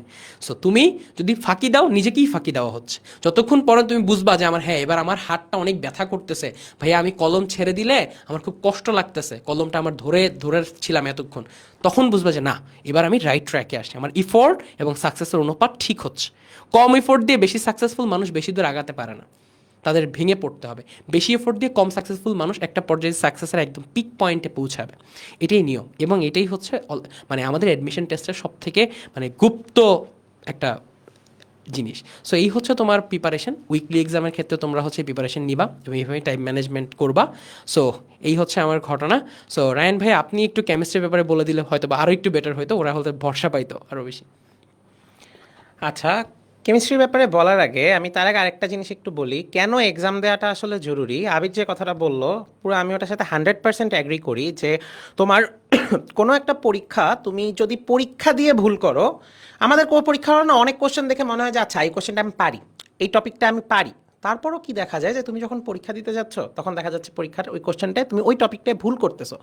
এখন তুমি যদি পরীক্ষা না দিতা তাহলে কিন্তু তুমি ওই জিনিসটা বুঝতেই পারতা না যে তুমি ওই ইজি জিনিসটা ভুল করতেছো। আমি যদি ছোট্ট একটা এক্সপিরিয়েন্স বলি, তোমরা ঢাকা ভার্সিটির 20-21 সালের প্রশ্ন সলভ করতে গেলে দেখবে একটা কোশ্চেন আসছিল আর্সেনিকের পারমাণবিক সংখ্যা কত। তা আমি জেনারেলি মুখস্থ বিদ্যা থেকে অলওয়েজ দূরে সরে আসা মানুষ, ঠিক আছে।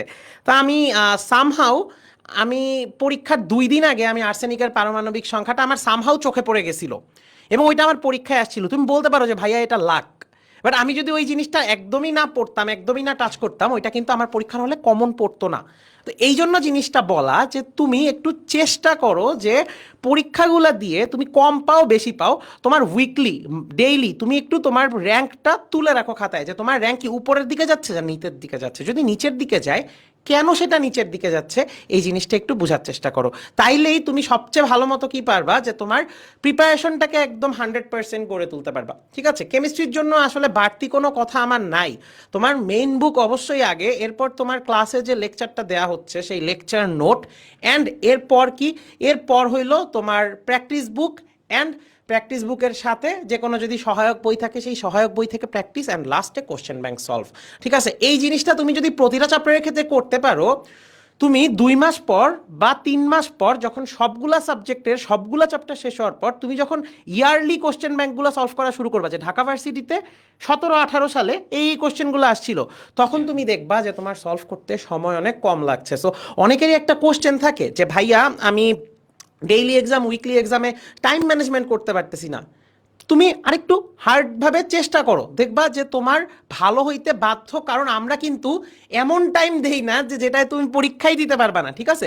আমরা চাই যে তুমি যেন একটা টান টান ফিল করো, টান টান ফিল করে তুমি আরো সামনে আগায় যাও, যে তুমি যেন প্রতিটা পরীক্ষায় নিজের আগের পরীক্ষার থেকে ভালো আউটপুট দিতে পারো, ঠিক আছে।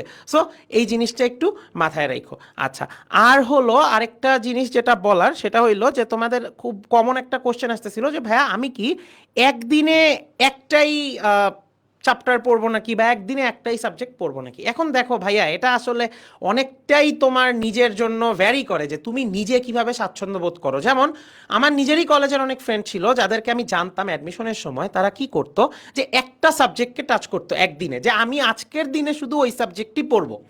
আবার আমি যদি আমার নিজের কথা বলি, আমি কিন্তু একদিনে কখনোই এক সাবজেক্ট পড়া মানুষ না। আমি সবসময় আমার ধরো এক সাবজেক্ট পড়লাম, 1.5 ঘন্টা পড়লাম, ভালো লাগতেছে না, তখন অন্য একটা সাবজেক্টে মুভ করলাম। তো এটা কিন্তু আসলে তোমার জন্য ভ্যারি করে, বাট তুমি যেটাই করো না কেন দিন শেষে আউটপুটটা সবাই দেখবে, তুমি নিজেও তোমার আউটপুটটাই দেখবা। সো এমন যেন না হয় যার এক সাবজেক্ট পড়তে একঘেয়েমি চলে আসে, কখনো এক সাবজেক্ট নিয়ে অনেকক্ষণ বসে থাকবা না, সাবজেক্ট চেঞ্জ করতে থাকবা। কারণ পড়ার কিন্তু কোনো শেষ নাই, ঠিক আছে। পড়ার যেহেতু কোনো শেষ নাই, এই জন্য তুমি কি করবা যে সব সময় নিজেকে পুশ করবা যে আরো বেশি কিভাবে পড়া যায়। তোমার ক্লাস জমে গেছে, ধরো আরো একটা কমন কোশ্চেন আসে যে ভাইয়া আমার ক্লাস জমে গেছে, আমি কি করব। তো এটার জন্য সবচেয়ে পারফেক্ট সলিউশন হলো তোমার যে ক্লাসগুলো জমে গেছে না, তুমি প্রতিদিন নিজেকে একটু ওভারটাইম একটু ক্লাস দেখো। ক্লাস দেখার ওভারটাইম মানে কি, তোমার যে ক্লাসগুলো লাইভে হচ্ছে ওগুলা কিন্তু লাইভেই করবা, ওগুলার বাইরে কিন্তু করবা না, ঠিক আছে।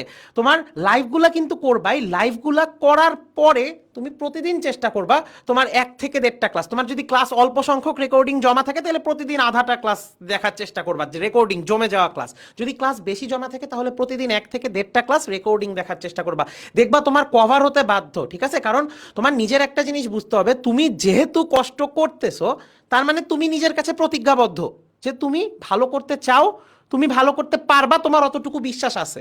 ওই বিশ্বাসটা যদি থাকে তাইলে কিন্তু তোমার অবশ্যই চেষ্টা করতে হবে। তুমি যদি চেষ্টা না করো, শুধু বিশ্বাস দিয়ে কিন্তু কিছু হয় না, ঠিক আছে। আর এই তো মোটামুটি এই সবগুলা জিনিস হলো আমরা আজকে কভার করতাম। এরপর তোমরা আরও একটা জিনিস বলছো যে ভাইয়া ঘুমের সমস্যা, বা আমি মানে ঘুমের জন্য বা অন্যান্য জিনিসের জন্য টাইম ম্যানেজমেন্ট করতে পারতেছি না, এটা আমি কিভাবে কি করতে পারি। তো এটার জন্য একটা জিনিসই একটু বলার, যে ওই যে সেই একই কথা, যে তুমি জাস্ট মনে করো যে এই 3-4টা মাসের কষ্ট তোমার হয়তো হয়তো আমি বলতেছি না যে এটাই তোমার জীবনের একমাত্র প্রভাবক, হয়তো তোমার জীবনকে এটা তোমার যে জায়গায় যাওয়ার কথা তোমাকে তার থেকে অল্প একটু বেশি ধাপ হলেও নিয়ে যাবে। ঠিক আছে, সো এই চেষ্টাটা তুমি নিজের কাছে নিজে করো, বা নিজের কাছে তুমি নিজে দেয়া উচিত তোমার এই চেষ্টাটা। ঠিক আছে, সো ওই যে যে বলো না যে ভাইয়া পরিশ্রম করতে কষ্ট হচ্ছে বা কনসেন্ট্রেশন ধরে রাখতে পারতেছি না, জাস্ট এই জিনিসগুলো মনে রাখবা। ঠিক আছে, ধরো আমাদের সময় কিন্তু অনলাইনে এভাবে এত রেগুলার বেসিসে কেউ গাইডলাইন দেওয়ার মতো মানুষও ছিল না। আমরাও কিন্তু পড়ালেখা করে আসছি, আমরাও কিন্তু বিভিন্ন জায়গায় পরীক্ষা দিয়ে চান্স পেয়ে কিন্তু আজকে এখানে আসছি। তো এই জন্যই জিনিসটা বলা যে সবসময় হয়তো তোমাকে গাইড করার জন্য একটা মানুষ তুমি সামনে পাবা না। এখন পাচ্ছ, হয়তো তুমি হঠাৎ তোমার রাতে খারাপ লাগতেছে, তুমি কাউকে পাচ্ছ না, তোমার পড়ালেখায় কনসেন্ট্রেশন ধরে রাখতে পারতেছো না। জাস্ট এই কথাগুলো একটু মনে রাখবা যে তোমার নিজের কাছে নিজের দাবিটা কি, যে তুমি কি চাচ্ছ নিজের থেকে। যদি তোমার কাছে মনে হয় যে তুমি কেপেবল এনাফ, তুমি পারবা চেষ্টা করতে, আমার আর্নেস্ট রিকোয়েস্ট থাকবে যে তুমি চেষ্টা করো। কারণ একটা মানুষকে চেষ্টা করলে কত কিছু পসিবল এটা তুমি নিজেই তোমার অ্যাডমিশন সিজনের পর খুব ভালো মতো বুঝতে পারবা। ঠিক আছে, আচ্ছা, আর যেদিন 2টা ক্লাস থাকবে ওই দিনের টাইম ম্যানেজমেন্টের যদি একটু কথা বলি, এটা আমি আবার আবিরকে দিয়ে দিব, কারণ ও হলো ওই 2টা ক্লাসের পরীক্ষাগুলো সব ও দেখে। সো আবির ছোট করে বলে দেখ যে তোমাদের ফিজিক্স ম্যাথ অথবা ম্যাথ বায়োলজি বা ম্যাথ কেমিস্ট্রি এরকম 2টা ক্লাস যেদিন একসাথে থাকে ওই দিনটার ম্যানেজমেন্ট কিভাবে করবে, বা ওই দিনটারই আবার যখন এক সপ্তাহ পর গিয়ে ডেইলি এক্সাম হয় বা 3 দিন পর গিয়ে ডেইলি এক্সাম হয় ওইটা কিভাবে মেনটেন করতে পারবা। ঠিক আছে। সো যেদিন হচ্ছে দুইটা এক্সাম থাকে, মানে হচ্ছে দুইটা ক্লাস দুইটা এক্সাম থাকে করেসপন্ডিং। সো সেই দিনের ব্যাপারটা হচ্ছে যে তুমি সেটা আগেই জেনে যাচ্ছ। যেদিন হচ্ছে তোমার ধরো এরকম হচ্ছে যে তুমি ফ্রাইডেতে আমাদের হচ্ছে জেনারেলি দুইটা ক্লাস থাকে। সো তুমি হচ্ছে বৃহস্পতিবার জেনে যাও যে তোমার কালকে হচ্ছে দুইটা ক্লাস। সো তুমি তো হচ্ছে তোমার যে প্রিপারেশনটা আছে সেটা একটু আপডেট করবা। লাইক ক্লাসটা শেষ করে বৃহস্পতিবার রাত্রে ক্লাসটা শেষ করি তুমি হচ্ছে একটা সাবজেক্টে কিছু দূর পড়া আগায় রাখলা, এবং সেটা কি করলা যে দুইটা ক্লাসকে হচ্ছে তোমার দেখা যায় বিকাল 3টা থেকে হচ্ছে ক্লাস শুরু, তাহলে বিকাল 3টা থেকে প্রায় হচ্ছে তোমার রাত 12টা পর্যন্ত হচ্ছে তোমার মোটামুটি হচ্ছে ক্লাস টাইম, এবং মাঝে কিছুক্ষণ টাইম থাকবে তোমার এক্সামের জন্য। তো তাহলে তুমি দুইটা শিফটে ভাগ করে ফেলো তোমার পড়াটাকে। লাইক তুমি আগের রাত্রে একটা সাবজেক্টে 50% পড়ে রাখলা, তারপর হচ্ছে তুমি রাত করে ঘুমাইলা। মানে এই জেনারেশন যারা আছি আমরা ম্যাক্সিমাম মানুষই তো আসলে রাত করে ঘুমাই, রাইট? তাহলে রাত্রে একটু বেশি পড়াটা আগায় রাখলা, এবং তোমার বৃহস্পতিবারে যে এক্সামটা থাকবে সেটাকে তুমি একটু আর্লি দিয়ে দিলা। ওইটার পড়াটা তুমি একটু আর্লি পড়লা, পড়ে ওটা জাস্ট তাড়াতাড়ি দিয়ে দিলা, এবং তুমি 1-1.5 ঘন্টা আগে থেকে পড়াটা শুরু করলা। লাইক তুমি 12টা এক্সাম শেষ করতা, ওইটাকে তুমি 10টা 10:30টায় শেষ করলা, শেষ করে 11টা থেকে তুমি হচ্ছে নতুন এক্সামের পড়া শুরু করলা। তো পড়তে পড়তে পড়তে পড়তে তো তুমি মাঝখানে একটু একঘেয়ামি লাগবে, তো তুমি একটু প্রিভিয়াস আবার হচ্ছে তোমার ডেইলি এক্সামের মার্কসটা দেখো, ওইখানে কী কী ভুল করছো ওই সাবজেক্টে ওইটা একটু তুলে রাখো, আবার তুমি পড়াকে কন্টিনিউ করো। তো 50% বা 40% পড়া তুমি হচ্ছে শেষ করে রাখো। সকালবেলা উঠে ওই সাবজেক্টের পড়া তুমি তাড়াতাড়ি শেষ করে ফেলো। তাড়াতাড়ি শেষ করে ফেলার পরে কি করবা, যে তুমি তাড়াতাড়ি শেষ করে ফেলেই যে হচ্ছে মাঝখানে 3টার ক্লাসের পরে যে মাঝখানে গ্যাপ আছে ওই টাইমটাতে তুমি হচ্ছে ওই এক্সামটা দিবা। এবার নেক্সট আরেকটা যে এক্সাম হবে, ওই যে তুমি সকালবেলা উঠে তাড়াতাড়ি শেষ করে ফেললা, লাইক 8টা 9টা 10টার মধ্যে, এবার 10টা থেকে 12টা 1টা পর্যন্ত তুমি হচ্ছে পড়লা। পড়ার পরে হচ্ছে 12:30টার মধ্যে পড়লা, তারপর হচ্ছে আমাদের অনেকের হচ্ছে নামাজ থাকে, সো নামাজের একটা বিরতি থাকে। সো তারপরে নামাজ পড়ে এসে বাকি যে আরও 2 ঘন্টা 3 ঘন্টা আছে, এই 2 ঘন্টা 3 ঘন্টা খাওয়া তাড়াতাড়ি শেষ করে আবার তুমি হচ্ছে ওই আরেকটা এক্সামের পড়াটা পড়লা। সো দুইটা এক্সামের পড়ার পরে তুমি যে এই যে হচ্ছে প্রথম ক্লাসটা শেষ করে দিয়ে যে তাড়াতাড়ি এক্সাম দিলা, তাহলে কি তোমার শেষ? না, তুমি একটু রেস্ট নিয়ে সেকেন্ড ক্লাসটা হচ্ছে 9টায় শুরু, তাহলে এই টাইমের মধ্যে তুমি একটা বিশাল টাইম পাচ্ছ। এই টাইমের ভিতরে তুমি হচ্ছে দ্রুত দ্রুত হচ্ছে নিজের যে সেকেন্ড এক্সামটা আছে ওইটার প্রিপারেশনটা নিয়ে ফেললাম। নেওয়ার পরে তুমি হচ্ছে এক্সাম দিয়ে তারপর ক্লাসে ঢুকলা, বিকজ ওই এক্সাম টাইমটা আমরা কি করি পরের দিন সকাল পর্যন্ত এক্সটেন্ড করে দিই, যেদিন দুইটা এক্সাম থাকে, বা রাত্রে একটু লেট করে হচ্ছে এক্সামটা শেষ করি, এভাবেই তো হচ্ছে শুরু করি। যেমন হচ্ছে একটা এক্সাম যদি দুপুর 2টায় শুরু হয় আর একটা শুরু হয় সন্ধ্যা 6টায়, তো সন্ধ্যা 6টায় যে এক্সামটা আছে ওইটাকে তুমি একটু আর মানে লেট নাইটে হচ্ছে এক্সামটা দিলা একদম পুরো প্রিপারেশনটা কমপ্লিট করে। সো জাস্ট তুমি হচ্ছে টাইম ম্যানেজমেন্টকে তোমার নিজের মতো করে সাজায় নিলা। এখন বলতে পারো ভাইয়া এটা করতে অনেক কষ্ট হয়, ওই যে রায়ন ভাই এইমাত্র বলে গেলেন যে আসলে নিজেকে পুশ করতে হবে ওয়ান স্টেপ মোর। এবং অ্যাডমিশন জার্নির গ্রাফটা কি তোমরা জানো? It's not an exponential graph, e⁻x এর গ্রাফ না কিন্তু। এটা কিন্তু হচ্ছে তোমার ups and downs, ups and downs থাকবে, রাইট? গ্রাফটা হচ্ছে অনেকটা একটু ম্যাথমেটিক্যাল ভাষায় যদি বলি, এই গ্রাফের কিন্তু কোনো কোনো জায়গায় ডিফারেন্সিয়েবল না, রাইট? একটু ম্যাথমেটিক্যাল ভাষায় বলে ফেললাম। আচ্ছা, ঘটনা হচ্ছে এই গ্রাফটা এত স্মুথ না একদম, যত সুন্দর করে যে তুমি এই সময় এটাই করতে পারতেছো। কমপ্লেক্সিটি থাকবে, ওই কমপ্লেক্সিটির সাথে ডিল করেই তোমাকে আসলে সামনের দিকে অগ্রসর হতে হবে। এটাই হচ্ছে অ্যাডমিশন জার্নি। এবং অপার ভাইয়ের অনেক জায়গায় হচ্ছে বলতে দেখবা, খুব সুন্দর করে ভাইয়া বলেন যে অ্যাডমিশন লাইফটা তোমাকে আসলে তৈরি করে দিবে কিসের জন্য, সামনের জীবনের জন্য, যে তোমার লাইফে আর যে কমপ্লেক্সিটিগুলো আসবে তার জন্য তুমি আগে থেকে প্রিপেয়ার থাকতেছো। সো এই জিনিসটা হচ্ছে থাকবে। যারা সেকেন্ড টাইমাররা আসো, অনেকেই দেখতেছে সেকেন্ড টাইমার প্রশ্ন জিজ্ঞেস করতেছে সেকেন্ড টাইমারের ক্ষেত্রে কী করবো, সেকেন্ড টাইমারের ক্ষেত্রে কী করবো। মনে রাখবা যে তোমরা তোমাদের লাইফের সেকেন্ড একটা সুযোগ পাচ্ছ। সেকেন্ড টাইমারে অলওয়েজ মনে রাখবা তোমরা তোমাদের লাইফের সেকেন্ড একটা সুযোগ পাচ্ছ, এবং এই সেকেন্ড সুযোগটা কি তোমাদের লাইফের একদম হচ্ছে কি করতে হবে, একদম সরাসরি হচ্ছে এই সুযোগটাকে কাজে লাগাতে হবে। এছাড়া কিন্তু আর কোনো প্রসেস তোমাদের সামনে আই থিঙ্ক আপাতত মানে খোঁজার কোনো প্রয়োজনীয়তা নাই, আমি দেখতেছি না। সেকেন্ড টাইমার আমার কাছে মনে হয় অ্যাডভান্টেজ বেশি পাবা, কারণ তোমরা অলরেডি জানো তোমরা আসলে কি কি ভুলগুলো করেছো, ওগুলো করবা না। সহজ জিনিস, ভাইয়া আমি সেকেন্ড টাইমার, আমার কি কি করা উচিত? ভাইয়া তোমার হচ্ছে পড়া অনেক বেশি, তোমার এক্সপিরিয়েন্স ওদের থেকে বেশি। Experience is important in admission test. এক্সপিরিয়েন্সকে কাজে লাগাও, ভুলগুলো নিজেই জানো কোথায় কোথায় ভুল করছো। Use your brain, archive class করো, নিজেকে প্রিপেয়ার করো, go for the exam, go for the exam. Okay, এটাই হচ্ছে এইখানের আমার, আর দুইটা এক্সামের ব্যাপারে আর কিছু বলার নাই। সো আমি রায়ন ভাইয়ের কাছে চলে যাচ্ছি। আচ্ছা, তোমাদের কিউএনএ সেশনের আগে আশা করি অনেকেই অনেক কোশ্চেনের উত্তর পেয়ে গেছো। সো কিউএনএ সেশনে যাওয়ার আগে আমি তোমাদের লাস্ট একটা কোশ্চেন, যেটা আসলে বারবার বারবার করে লাস্ট কত দিনে আসতেছিল, যে ভাইয়া নেক্সট গাইডলাইন সেশনে এই জিনিসটা অবশ্যই অ্যান্সার করে দিয়েন। তো আমি আবিরকে দিয়েই সেটা অবভিয়াসলি আবিরই তোমাদের বলবে। তো সে কোশ্চেনটা কি, যে ভাইয়া আমাদের সামনে এইচএসসি রেজাল্ট আসতেছে। তো আমি তার আগে এটা নিয়ে ছোট একটা কথা একটু বলে নিই, যে তোমার যে এইচএসসি রেজাল্ট আসতেছে এটা নিয়ে কিন্তু এখন তুমি টেনশন করলেও যে রেজাল্ট করবা, না টেনশন করলেও সেই রেজাল্ট করবা, বা এটা তোমার মাথায় আসলেও তুমি যে রেজাল্ট করবা, না আসলেও কিন্তু সেই রেজাল্টই করবা। এটা মনে হইতে পারে যে ভাইয়া টেনশন কিন্তু হবেই, ঠিক আছে, আবার বলতে পারো যে ভাই আপনি তো এইচএসসি দেন নাই, এই জন্য আপনার টেনশন, হয়তো আপনি এটা ফিলই করতে পারতেছেন না, ঠিক আছে। কিন্তু জিনিসটা কিন্তু এমন না। তুমি যদি টেনশন করে শুধু শুধু তোমার একটা দিনের পড়া নষ্ট করো, দুইটা দিনের পড়া নষ্ট করো, সেটা কিন্তু আলটিমেটলি ক্ষতিটা তোমারই করবে। তো এটা থেকে আমি যে জিনিসটার জন্য এই কথাটা বললাম, যে এসএসসির জিপিএ, এইচএসসির জিপিএ আমাদের ভার্সিটি এক্সামের রেজাল্টগুলোতে আসলে কতটুকু এফেক্ট রাখে। অ্যান্ড এইটা আসলেই কি এমন নাকি যে একটা মানুষের এসএসসি এইচএসসি জিপিএ একদম আমার অ্যাডমিশন টেস্টের নাম্বার চেঞ্জ করে আমার র্যাঙ্ক চেঞ্জ করে দিবে?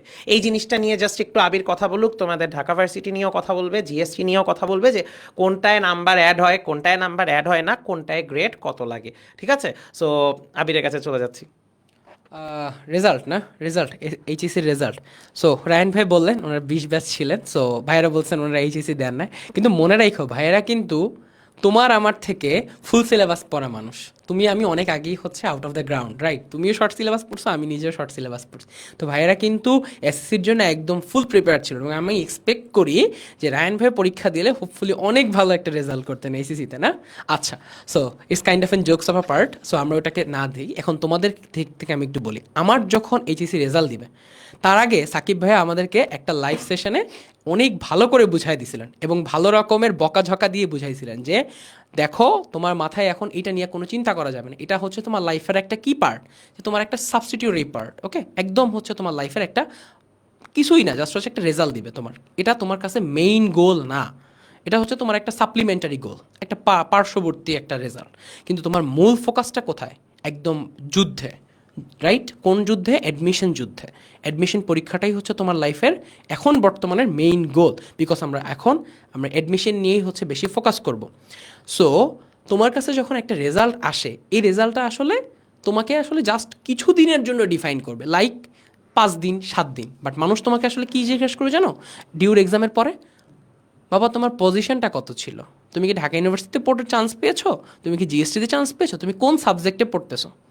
লাইক এটাই হচ্ছে তোমার লাইফের গোল, এবং এটা কিন্তু শেষ হবে না, এটা কিন্তু আগামী 10 বছর 5 বছর 7 বছর চলতেই থাকবে। তুমি কোন সাবজেক্টে পড়তেছো, কোথায় পড়তেছো, এখন কি করতেছো, কমন প্রশ্ন।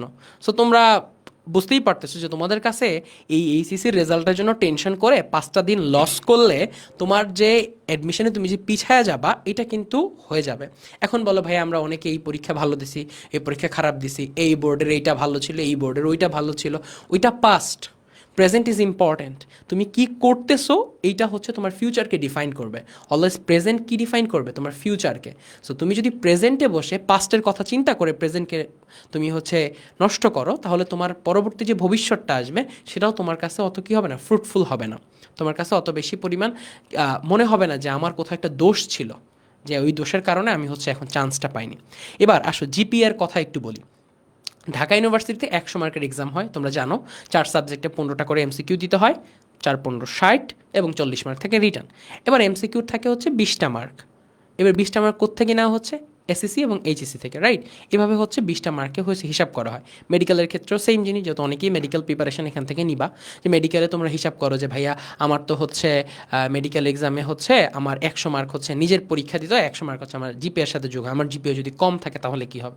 দেখো, ঢাকা ইউনিভার্সিটিতে ন্যূনতম জিপিএ হচ্ছে 8 পাইলেই তোমরা হচ্ছে পরীক্ষা দিতে পারবে। এবং আমার এক্সপেকটেশন আছে যে যে কেউ এখন বর্তমানে 8 এর উপরে পাবা, এবং এটা আমার তোমাদের প্রতি বিশ্বাস। 23 ব্যাচের স্টুডেন্টরা অনেক ব্রিলিয়ান্ট, 23 ব্যাচের স্টুডেন্টরা অনেক আপডেটেড, জেনারেশন অনেক আগাইছে। So you guys are talented more than me. Okay, so আমার এক্সপেকটেশন আছে যে তোমরা এই বোর্ড এক্সামে আল্লাহর রহমতে আসলেই অনেক ভালো করবা, এবং আমার এটার কোনোভাবেই নিঃসন্দেহ নাই। আচ্ছা, তো এই যে তোমরা যে জিপিএটা পাবা, অনেকের কাছে মনে হয় যে আমার রেজাল্ট খারাপ হবে, কারোর কাছে মনে হবে যে আমি তথাকথিত গোল্ডেন এ প্লাস পেলাম না, অনেকের মনে হবে আমি জিপিএ পাইলাম, কোনো একটা সাবজেক্টে ছুটে গেল। এটা লাইফে কিচ্ছু ডিফাইন করবে না। ডিফাইনটা করবে তুমি যদি ঢাকা ইউনিভার্সিটি এক্সামে যে খারাপ করো, তখন তোমার নিজের কাছেই খারাপ লাগবে, সমাজের মানুষের কাছে খারাপ লাগবে, রাইট? তোমার বাবা মায়ের কাছে খারাপ লাগবে। সো এইটা হতে দেওয়া যাবে না। তোমার রেজাল্ট খারাপ হয়েছে, আচ্ছা ঠিক আছে, আমি খারাপ করছি, করে ফেলছি, শেষ, এটা এখানেই শেষ। এবার আমি কি করতে পারি? আমার হাতে এখনও 3 মাস আছে বা 2 মাস আছে। এখন থেকে তোমাদের হাতে আর এখনও 3 মাস আছে, because weekly 4 is running here, right? So তোমরা এখনও বলা যায় 3.5 মাস আছে।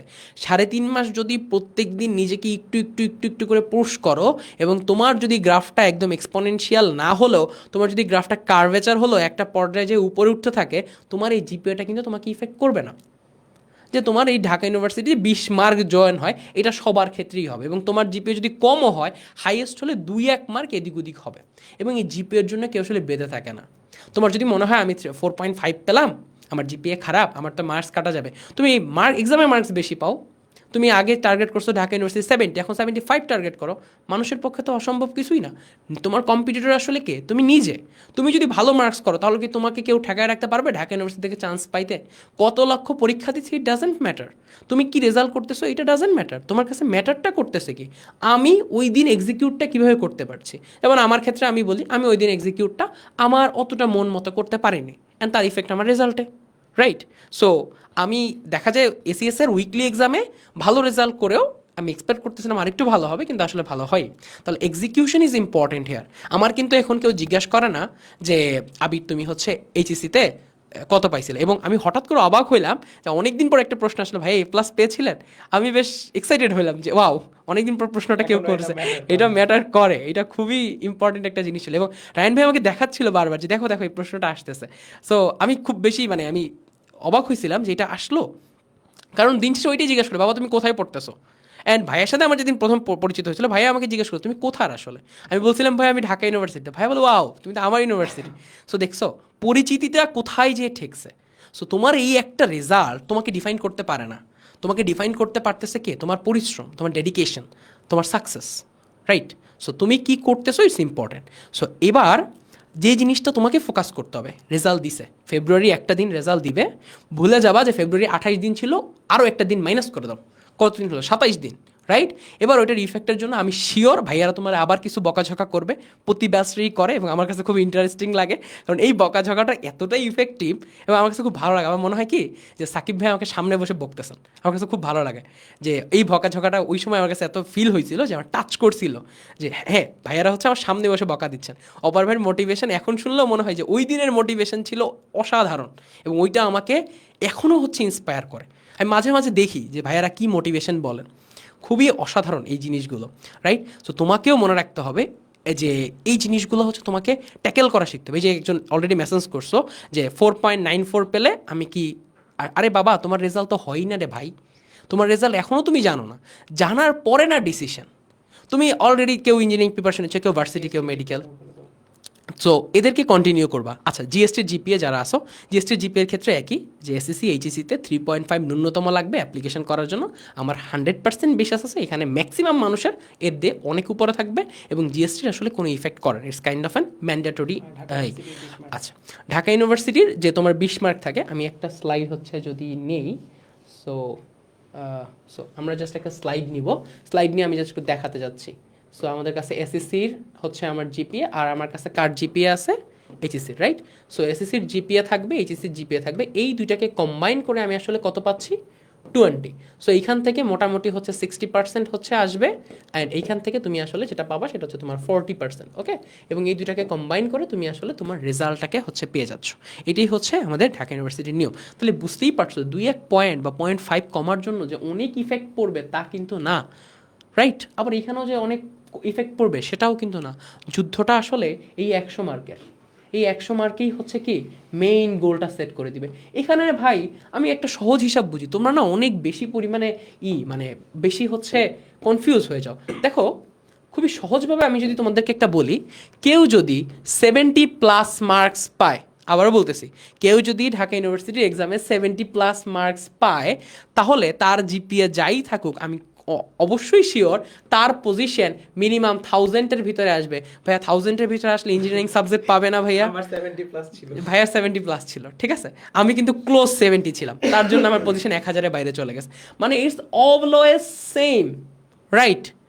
এবং যে টপ করতেছে, ধরো তোমরা অনেকেই চিন্তা করো যে ভাইয়ারা যারা টপ করে তাদের মার্কস কত আসে, আমি বলি কেউ 95 পায়, এর পরের রেঞ্জটা কত হয় জানো, 89। মানে এই রেঞ্জটা অনেক বেশি পরিমাণ ডিফার করে, বাট এই রেঞ্জটা খুবই অবভিয়াস, এবং এটা প্রতি বছর সত্য।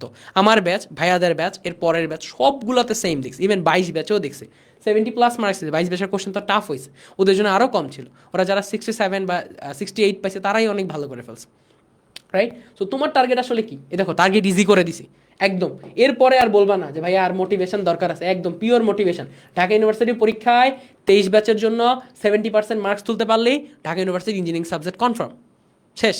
আর আমার সাবজেক্টে পড়তে চাইলে এমন মার্কস তুললেই অনেক এনাফ, রাইট? এর থেকে কম তুললেও সম্ভব, ভাইয়ের সাবজেক্টে পড়তে হলে আরেকটু বেশি তুলে লাগবে। সো এটাই বুঝতে পারতেছো যে তোমাদের জন্য এই জিনিসটা তেমন একটা ফ্যাক্টর না, মাথায় নিও না। আর যারা সেকেন্ড টাইমার আসো, তোমরা জানো যে কিছু কিছু মেডিকেল ভর্তি পরীক্ষা তোমাদের তো মার্কস কাটবেই, এটা তো জানা জিনিস। সো ওইটা একটু টাফ হবে, যে কোনো মেডিকেল এক্সাম হচ্ছে তোমাদের সেকেন্ড মার্কস কাটার ফলে টাফ হয়। আর যারা হচ্ছে জিএসটির জন্য হচ্ছে, তোমরা জানো জিএসটির জন্য তোমাদের ওইভাবে হচ্ছে ডিফার করবে না, ঝামেলা করবে না। সো তোমরা ক্রাইটেরিয়া ফুলফিল করলে তোমরা এক্সাম দিতে পারবা, অ্যান্ড কোরেসপন্ডিং তোমরা আসলে কী করতে পারো, যে রাজশাহী ইউনিভার্সিটি বা আদার যে ইউনিভার্সিটিগুলো আছে, এই ইউনিভার্সিটিগুলোর ক্রাইটেরিয়া মোটামুটি এরকম 8 to 8.5 এরকম হলেই তুমি আসলে এক্সাম দিতে পারবা। সো এই ছিল হচ্ছে আমার জিপিএর ইফেক্ট বলা, এবং জিপিএর ইফেক্ট আসলে লাইফে কোনো ইফেক্টই পড়বে না। ভালো করে এক্সাম দাও, ভালো করে ফোকাস থাকো। আচ্ছা, রায়ান ব্যাগসে ব্যাক করছি। আচ্ছা, ফার্স্ট অফ অল এই যে এই নাম্বার নিয়ে কেউ কোনো আর কথা বলবা না, ঠিক আছে? নাম্বার নিয়ে কোনো চিন্তা করা যাবে না যে ভাইয়া এত পাইলে এত জায়গায় এই চান্স পাবো, ঠিক আছে? কারণ আমি তোমাকে একটা জিনিস বলতে পারি, যে আগে থেকে চিন্তা করে যে আমি এই সাবজেক্টে পড়তে চাই, আমি এই র্যাঙ্কে পড়তে চাই, সে কোনোদিন ওই র্যাঙ্কে যায় না, ঠিক আছে? তুমি একটা টার্গেট রাখতে পারো যে হ্যাঁ ভাইয়া আমার টার্গেট আমি ঢাকা ভার্সিটিতে টপ 200-এ আসবো, ঠিক আছে? ওইটা টার্গেট রাখতে পারো, কখনো মার্ক টার্গেট রাখবা না, কারণ কোশ্চেন আপ ডাউন করে। তোমার ব্যাচে কোশ্চেন কিরকম পড়বে তুমি এক্স্যাক্টলি তোমার পরীক্ষার দিন এক্সাম হলে বসার আগে এর আগে জানতে পারবা না। তুমি র্যাঙ্ক টার্গেট করতে পারো, এরপর তোমার অতটুকু সেন্স ততদিনে গ্রো হয়ে যাবে, তুমি কোশ্চেন দেখে বলবা যে আচ্ছা হ্যাঁ, নিজেকে নিজে বলবা পরীক্ষার হলে যে আচ্ছা এই কোশ্চেন আমি যদি এরকম করতে পারি তাইলে আমার র্যাঙ্ক এর কাছাকাছি থাকতে পারে, ঠিক আছে? সো ব্যাপারটা হলো এরকম যে কখনো নাম্বার টার্গেট রাখবে না। আমরা নাম্বারের কথাটা কেন বললাম, জাস্ট তোমাদেরকে একটা ধারণা দেওয়ার জন্য, ঠিক আছে? সো জিএসটির জন্য কিন্তু সেম, কারণ জিএসটিতে কিন্তু আরও অনেক দূর, প্রচুর মানে অনেক হাজার পজিশন পর্যন্ত, অনেক দূর পর্যন্ত যায়, ঠিক আছে? সো ওইটা নিয়ে কিন্তু কোনো টেনশনই করা দরকার নেই, কারণ তুমি যদি একটু ভালো মতো পড়ালেখা করো জিএসটি তোমার হবেই হবে। কারণ জিএসটি হওয়া মানে কি, আমি হওয়া মানে কিন্তু বুঝাচ্ছি যে কোনো ভার্সিটির যে কোনো সাবজেক্ট, ঠিক আছে? এটা কিন্তু অনেক দূর পর্যন্ত যায়, ঠিক আছে? সো তোমার ওই টেনশন, আমি যেটা আগের গাইডলাইনগুলোতেও বলছি, কখনো এরকম করবা না যে তুমি ভাই আমি এত পাওয়ার জন্য পড়তেছি না, তুমি এত পাওয়ার জন্য পড়তেছো না, তুমি পড়তেছো তোমার যে ব্যাচের যে কোশ্চেন আসবে ওই ব্যাচে তোমার ব্যাচের মানুষরা যেরকম করবে তার তুলনায় ভালো করার জন্য, ঠিক আছে? সো এই জিনিসগুলো একটু মাথায় রাখো। সো দেখতেই পাচ্ছ আমাদের গাইডলাইন সেশন শেষের দিকে, আমাদের এখন কিউএনএ সেশন চলে আসছে। তো আমার মনে হয় তোমাদের আজকের অনেকেরই কোশ্চেন তোমরা আসলে উত্তর পেয়ে গেছো, তারপরও আমি তোমাদেরকে একটু টাইম দিচ্ছি, আমাদের গাইডলাইন সেশন আর অল্প একটুখানি হবে, যে তোমরা আর মানে তোমরা আর কি কি কোশ্চেন আছে কিছু জানার আছে কিনা এটা একটু বলতে পারো, ঠিক আছে? আমি তোমাদের কোশ্চেন এখন দেখতেছি, তোমরা কোশ্চেন করতে পারো, ঠিক আছে? না আমি ট্রিপল ইসিএসি পাইলে কত হবে আমি এটা জীবনেও বলবো না, ইভেন আমার এসিসিতে আসতে হইলেও তোমার কত আমি এটা জীবনেও বলবো না। আমরা কিন্তু বললাম, কথাটা বলার উদ্দেশ্য এটা ছিল যেন তুমি রিয়েলাইজ করতে পারো যে একটা সার্টেইন নাম্বার পার্সেন্টেজের উপরে আমরা বলতে পারি একটা সার্টেইন ফ্যাকাল্টিতে তুমি পড়তে পারবা, কিন্তু এর মানে যে এটা এরকম হবে তার কিন্তু কোনো গ্যারান্টি নেই। তোমার রেজাল্ট দেওয়ার পর তুমি যদি দেখো যে 75+ এবার ইঞ্জিনিয়ারিং ফ্যাকাল্টি আসছে, তুমি যদি আবির ভাইকে ধরো, মানুষ নিয়ে ধরতে পারবা, কোনো সমস্যা নেই, কিন্তু কোনো লাভ কিন্তু হবে না, বুঝতে পারছো? সো ওই টার্গেটটা কখনো রাখবা না, টার্গেট রাখবা যে আমার ভালো করা লাগবে, আমার ওই কোশ্চেন অনুযায়ী ভালো করা লাগবে। ওকে, তো আচ্ছা, তো ঘুম নিয়ে আমি আর বলবো না, ঘুম নিয়ে বলছি, এর থেকে আবেগীভাবে আর বলা পসিবল না আসলে। আর অ্যাপ্লাই করতে কত লাগবে আবির তো বলেই দিল, জিএসটির অ্যাপ্লাইয়েরটা। আচ্ছা, ওকে, আমার এসিএস এর র্যাঙ্ক মোটামুটি আচ্ছা। ও তো আবিরের এসিএস এর জার্নি যদি কেউ একটু জানতে চাও, ওইটাও ছোট করে আবির একটু বলে দেখ যে ও পরীক্ষাগুলো কিরকম দিত এই সেই। আমার এসিএস এর র্যাঙ্ক কতটা প্রথম দিকে ভালো আসতো না, পরে হচ্ছে আমি চেষ্টা করতাম যতটা পরিমাণ ভালো করা যায়, টপ 50, 60 বা 70। একদিন খুব বাজে এক্সাম দিয়েছিলাম, ওইখানে মানে 250তম হয়েছিলাম, ওইটা মনে আছে, 250তম একদম। সো ওইটা বেশ ভালো রকমভাবে মনে আছে। সো ওইটা হচ্ছে হয়ে গেল, ওইটা ভালো হয়নি এক্সাম, সো ভালো না হলে তো করবেই। আচ্ছা, আরেকটা হচ্ছে যে জিনিসটা আছে, সো এইখানে আরেকটা প্রশ্ন আসতেছে যে এই যে দেখো ভাইয়া, আমি তোমাদেরকে এক্সামের জন্য হচ্ছে রিল্যাক্স করছি, ঠিক আছে? এর মানে এই না এখনই চাই, এখনই লাগবে, ট্রিপলই লাগবে, আল্লাহ ট্রিপলই লাগবে, হ্যাঁ লাগবে, ঠিক আছে ট্রিপলই লাগবে, শান্ত হও, ট্রিপলই লাগবে মেনে নিলাম, বাট ট্রিপলের জন্য ডেডিকেশনটা কি তুমি রেডি আছো? ট্রিপলের জন্য যে পরিমাণ তোমাকে এখন প্রিপারেশন নিতে হবে ওইটার জন্য কি তুমি রেডি আছো? তুমি কিন্তু রেডি নাই, তোমাকে রেডি হতে হবে, রাইট? ওইটার জন্য তুমি ট্রাই করো। আচ্ছা, সো যারা হচ্ছে এই ইউনিটে পরীক্ষা দিবা, আচ্ছা সেকেন্ড টাইমাররা, তোমরা হচ্ছে টার্গেট করতে পারো কি জিএসটি, খুব বেস্ট টার্গেট। সো ওইটা হচ্ছে হ্যাঁ বলা হয়েছে, অ্যান্ড তোমরা জিএসটির মধ্যে যে ইউনিভার্সিটি তোমাদের কাছে ভালো লাগে ওইটি হচ্ছে বেস্ট টার্গেট। মানে আরেকটা কোশ্চেন নিয়ে নেই, যে তোমাদের আরেকটা কোশ্চেন আসলো যে ভাইয়া একক এক্সাম হইলে কি ক্ষতি হবে নাকি? ক্ষতি হওয়ার জন্য একক এক্সাম হওয়া লাগবে, যেটা এবার হচ্ছে না, এটা শিওর হয়ে গেছে। সো এটা নিয়ে কোনো কথাই আমরা অ্যান্সার করতেছি না, এটা হবে না। আমি এটা আগেই বলছিলাম, হইলে আমরা ওইটা নিয়ে কথা বলবো, বাট না হইলে এটা নিয়ে আর কোনো কথা বলার দরকার নেই। আচ্ছা, আর হলো নতুনভাবে শুরু করা উচিত হবে নাকি? অবশ্যই উচিত হবে। মানে নতুনভাবে শুরু করা মানে কি, যে তুমি জাস্ট রিয়েলাইজ করতেছো, এখনো কিন্তু লেট হয়নি, অল্প কয়েক সপ্তাহ হয়েছে ক্লাসের, ঠিক আছে? আর আমি আরও একটা কথা বলি, ধরো কারো ক্লাস 1 মাসের উপরে জমে গেছে, তার জন্য আমার একটা ছোট্ট সাজেশন থাকবে ভাইয়া, যে তোমার 1 মাসের উপরে ক্লাস জমে গেছে মানে তুমি একটা জিনিস একটু মাথায় রাখবা, যে যে চ্যাপ্টারের ক্লাস হয়েছে এর মধ্যে তোমার যেই যেই টপিক, মানে যেই যেই টপিক তুমি একটু কম পারো শুধু ওগুলার অংশ দেখে যাবা, বাকিগুলা লেকচার শিট দেখে দেখে নোট করে করে আগায় যাবা। কারণ এতগুলা ক্লাস 1 মাস পর এসে কিন্তু সবগুলো তোমার পক্ষে পুরাটা দেখা পসিবল না, দেখলেও তুমি ফ্রুটফুল ভাবে ইউজ করতে পারবা না। এরপর একজন বললা বইয়ের ব্যাপারে, বইয়ের ব্যাপারে কিন্তু আমি আবির অলরেডি বলছে, ডিসকাশন গ্রুপে আমার একটা ভিডিও দেওয়া আছে, ওইটা দেখলেও তুমি বুঝতে পারবা যে বই আমরা কিভাবে হ্যান্ডেল করতে পারি। আর বায়োলজি বাদে সবগুলাই চেষ্টা করবা যে তুমি আগে বই পড়বা, দেন তোমার আস্তে আস্তে প্র্যাকটিস বুক, ক্লাস লেকচার, কোশ্চেন ব্যাংক, যেটা যেই সিকোয়েন্সে যায়। আর বায়োলজির ক্ষেত্রে চেষ্টা করবা কোশ্চেন ব্যাংকটা আগে দেখবা যে কোশ্চেন কিরকম আসতেছে, এরপর মেইন বইয়ে যাবা, ঠিক আছে? বাংলা দা গিয়ে কি ঢাকা বিশ্ববিদ্যালয়ে চান্স পাওয়া কঠিন হবে? মোটেও কঠিন হবে না। কেন? তুমি যদি নাম্বার তুলতে পারো কোনো কঠিন না, কিন্তু তোমার ওরকম নাম্বার তোলা লাগবে, অ্যান্ড তোমার অতটুকু জিনিস বাদ দেওয়া মাথায় রাখা লাগবে যে তুমি যে মেইন সাবজেক্টটা বাদ দিছো ওইটা রিলেটেড কোনো সাবজেক্ট পাবা না। যদি এটা সম্বন্ধে কেউ আরো ডিটেলস জানতে চাও তাহলে তুমি কি করবা, যে তুমি হলো ঢাকা ভার্সিটির ওয়েবসাইটে গেলেই সার্কুলার পাবা গত বছরের, তোমার একটা আইডিয়া হয়ে যাবে, ঠিক আছে? কিন্তু গত বছর কিন্তু ম্যাথ এক্সামের কোশ্চেনটা কঠিন হওয়ার কারণে ম্যাথের নাম্বারটা কিন্তু একটু কমায় দিছিল, ঠিক আছে? সো এই ব্যাপারগুলো কিন্তু তোমাদের ক্ষেত্রেও হইতে পারে, এই জন্য ওইটাই যে একদম হবে এটা বলা যায় না, ঠিক আছে? আচ্ছা, যেমন আমি যদি আমার কথা বলি, আমি আমার সময় সবগুলা সাবজেক্টে অ্যাপ্লাই করতে পারছিলাম আল্লাহর রহমতে, ঠিক আছে? আচ্ছা, আর যেই সাবজেক্ট যার যত বেশি হার্ড লাগবে সেই সাবজেক্টে তত বেশি টাইম দিবা, ঠিক আছে? তত বেশি টাইম না দিলে কখনো তুমি সেটা পারবা না করতে, ঠিক আছে? এই জিনিসটা একটু মাথায় রেখো। আর আর কোনো ক্লাস কি বাদ গেছে? না, ফিজিক্সের ব্যাপারে যথেষ্ট সুন্দর করে বলা হয়েছে। নার্ভাসনেস থেকে কি করে দূরে থাকবো?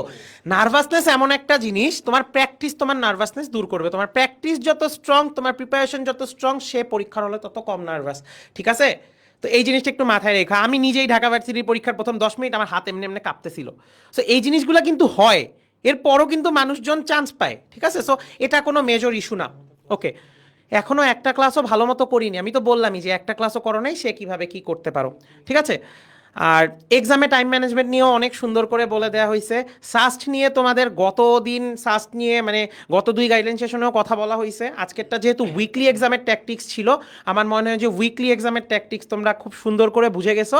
আমি আর লাস্ট একটা কোশ্চেন নিব, যেটা আবির অ্যান্সার দিবে, যে বাকি সবগুলা কোশ্চেন চলে আসছে। তোমরা জাস্ট যারা যারা নিচ্ছ যে সবগুলা কোশ্চেন আমাদের চলে আসছে। ঠিক আছে? সেকেন্ড টাইমারদের নিয়ে যত কোশ্চেন আছে আগের গাইডলাইন সেশনটা দেখো, একদম ক্লিয়ার হয়ে যাবে। লাস্ট একটা কোশ্চেন, যে ভাইয়া আমি মোবাইলের যে আসক্তি এটা কিভাবে দূর করব, বা আমি কনসেন্ট্রেশন কিভাবে বাড়াতে পারি। ঠিক আছে? এটা জাস্ট আবির ছোট করে একটু বলে দেখ, ওর নিজের ট্যাকটিক্স শেয়ার করুক, তোমরা কি করতে পারো এটা বলে দিলেই শেষ। আচ্ছা, এইটা হচ্ছে এখন এই জেনারেশনের সব থেকে বড় প্রশ্ন যে ভাইয়া how to remove the device. Okay, কীভাবে ডিভাইস থেকে দূরে থাকা যায়। এটার জন্য হচ্ছে নিজেকে প্রিপেয়ার করতে হবে যে আমি ইউজ করব না, করবই না, ধরবো না কি ধরবই না। আচ্ছা, আমি একটা বইয়ে পড়ছিলাম যে সাইকোলজিতে 21 ডেজে যদি একটা হ্যাবিট হচ্ছে ট্রাই করা হয়, তাহলে হচ্ছে সেটা হ্যাবিটে পরিণত হয়। সো তুমি যে কাজটা করতে পারো, আমি এখনও যে কাজটা করি সেটা হচ্ছে যখন আমি পড়তে বসবো মানে হচ্ছে আমার এই দুনিয়ার সাথে সকল ধরনের কানেকশন বাদ। আমি এখন এটা করতেছি মানে করতেছি। কি করতে পারো? ধরো তুমি ভিডিও দেখবা, ডাউনলোড করো, সবগুলো ইন্টারনেশন কানেকশন ছুটায় দাও। আমি এখন হচ্ছে এই কাজ করি, ব্রডব্যান্ডের লাইন খুলে ফেলি, খুলে হচ্ছে ও আচ্ছা আচ্ছা। সো সো তোমরা হচ্ছে কি করবা? টাইম লিমিট দিয়ে চালাবা, টাইম লিমিট দিয়ে চালাবা, তোমরা টাইম লিমিট দিয়ে চালাবা। সো তোমরা যাবা, যে হচ্ছে ওই অতটুকু পোর্শনটি হচ্ছে তোমার লাগবে, তুমি জাস্ট ওই পার্টটুকে হচ্ছে দেখো, ওটা কি স্ক্রিনশট নাও, স্ক্রিনশট নিয়ে নিজে হচ্ছে নোট করো, বের হয়ে আসো, এইবার এটা পড়ো। জাস্ট একটা জিনিস মাথায় রাখবা, আমি 1 মিনিট যদি ফোন ইউজ করি, আমি একটা প্রোডাক্ট হিসেবে ইউজ করতেছি, রাইট? আমি ওয়েস্ট করতেছি টাইমটা। আমাকে কি হিসাবে ওয়েস্ট করতেছি? আমার লাইফের সব থেকে বেস্ট 4 মাসের মধ্যে বেস্ট 4 মাস থেকে ওই জিনিসটাকে ওয়েস্ট করতেছি। সো এই জিনিসটা আসলে করা যাবে না, একদমই হচ্ছে করা যাবে না। তুমি যদি এই ওয়েস্টটা করো, তোমার ইফোর্টটা হচ্ছে কমে যাবে। সো ভাইয়া অনেক সুন্দর করে বলছেন যে নিজের কাছে, নিজের বিবেকের কাছে দাঁড়া করতে হবে, রাইট? সো সো তুমি এখানে কিন্তু ক্ল্যারিফাই করতেই পারতেছো যে মোবাইল আসক্তি থাকলে তোমার ক্ষেত্রে এই জিনিসটা হবে না।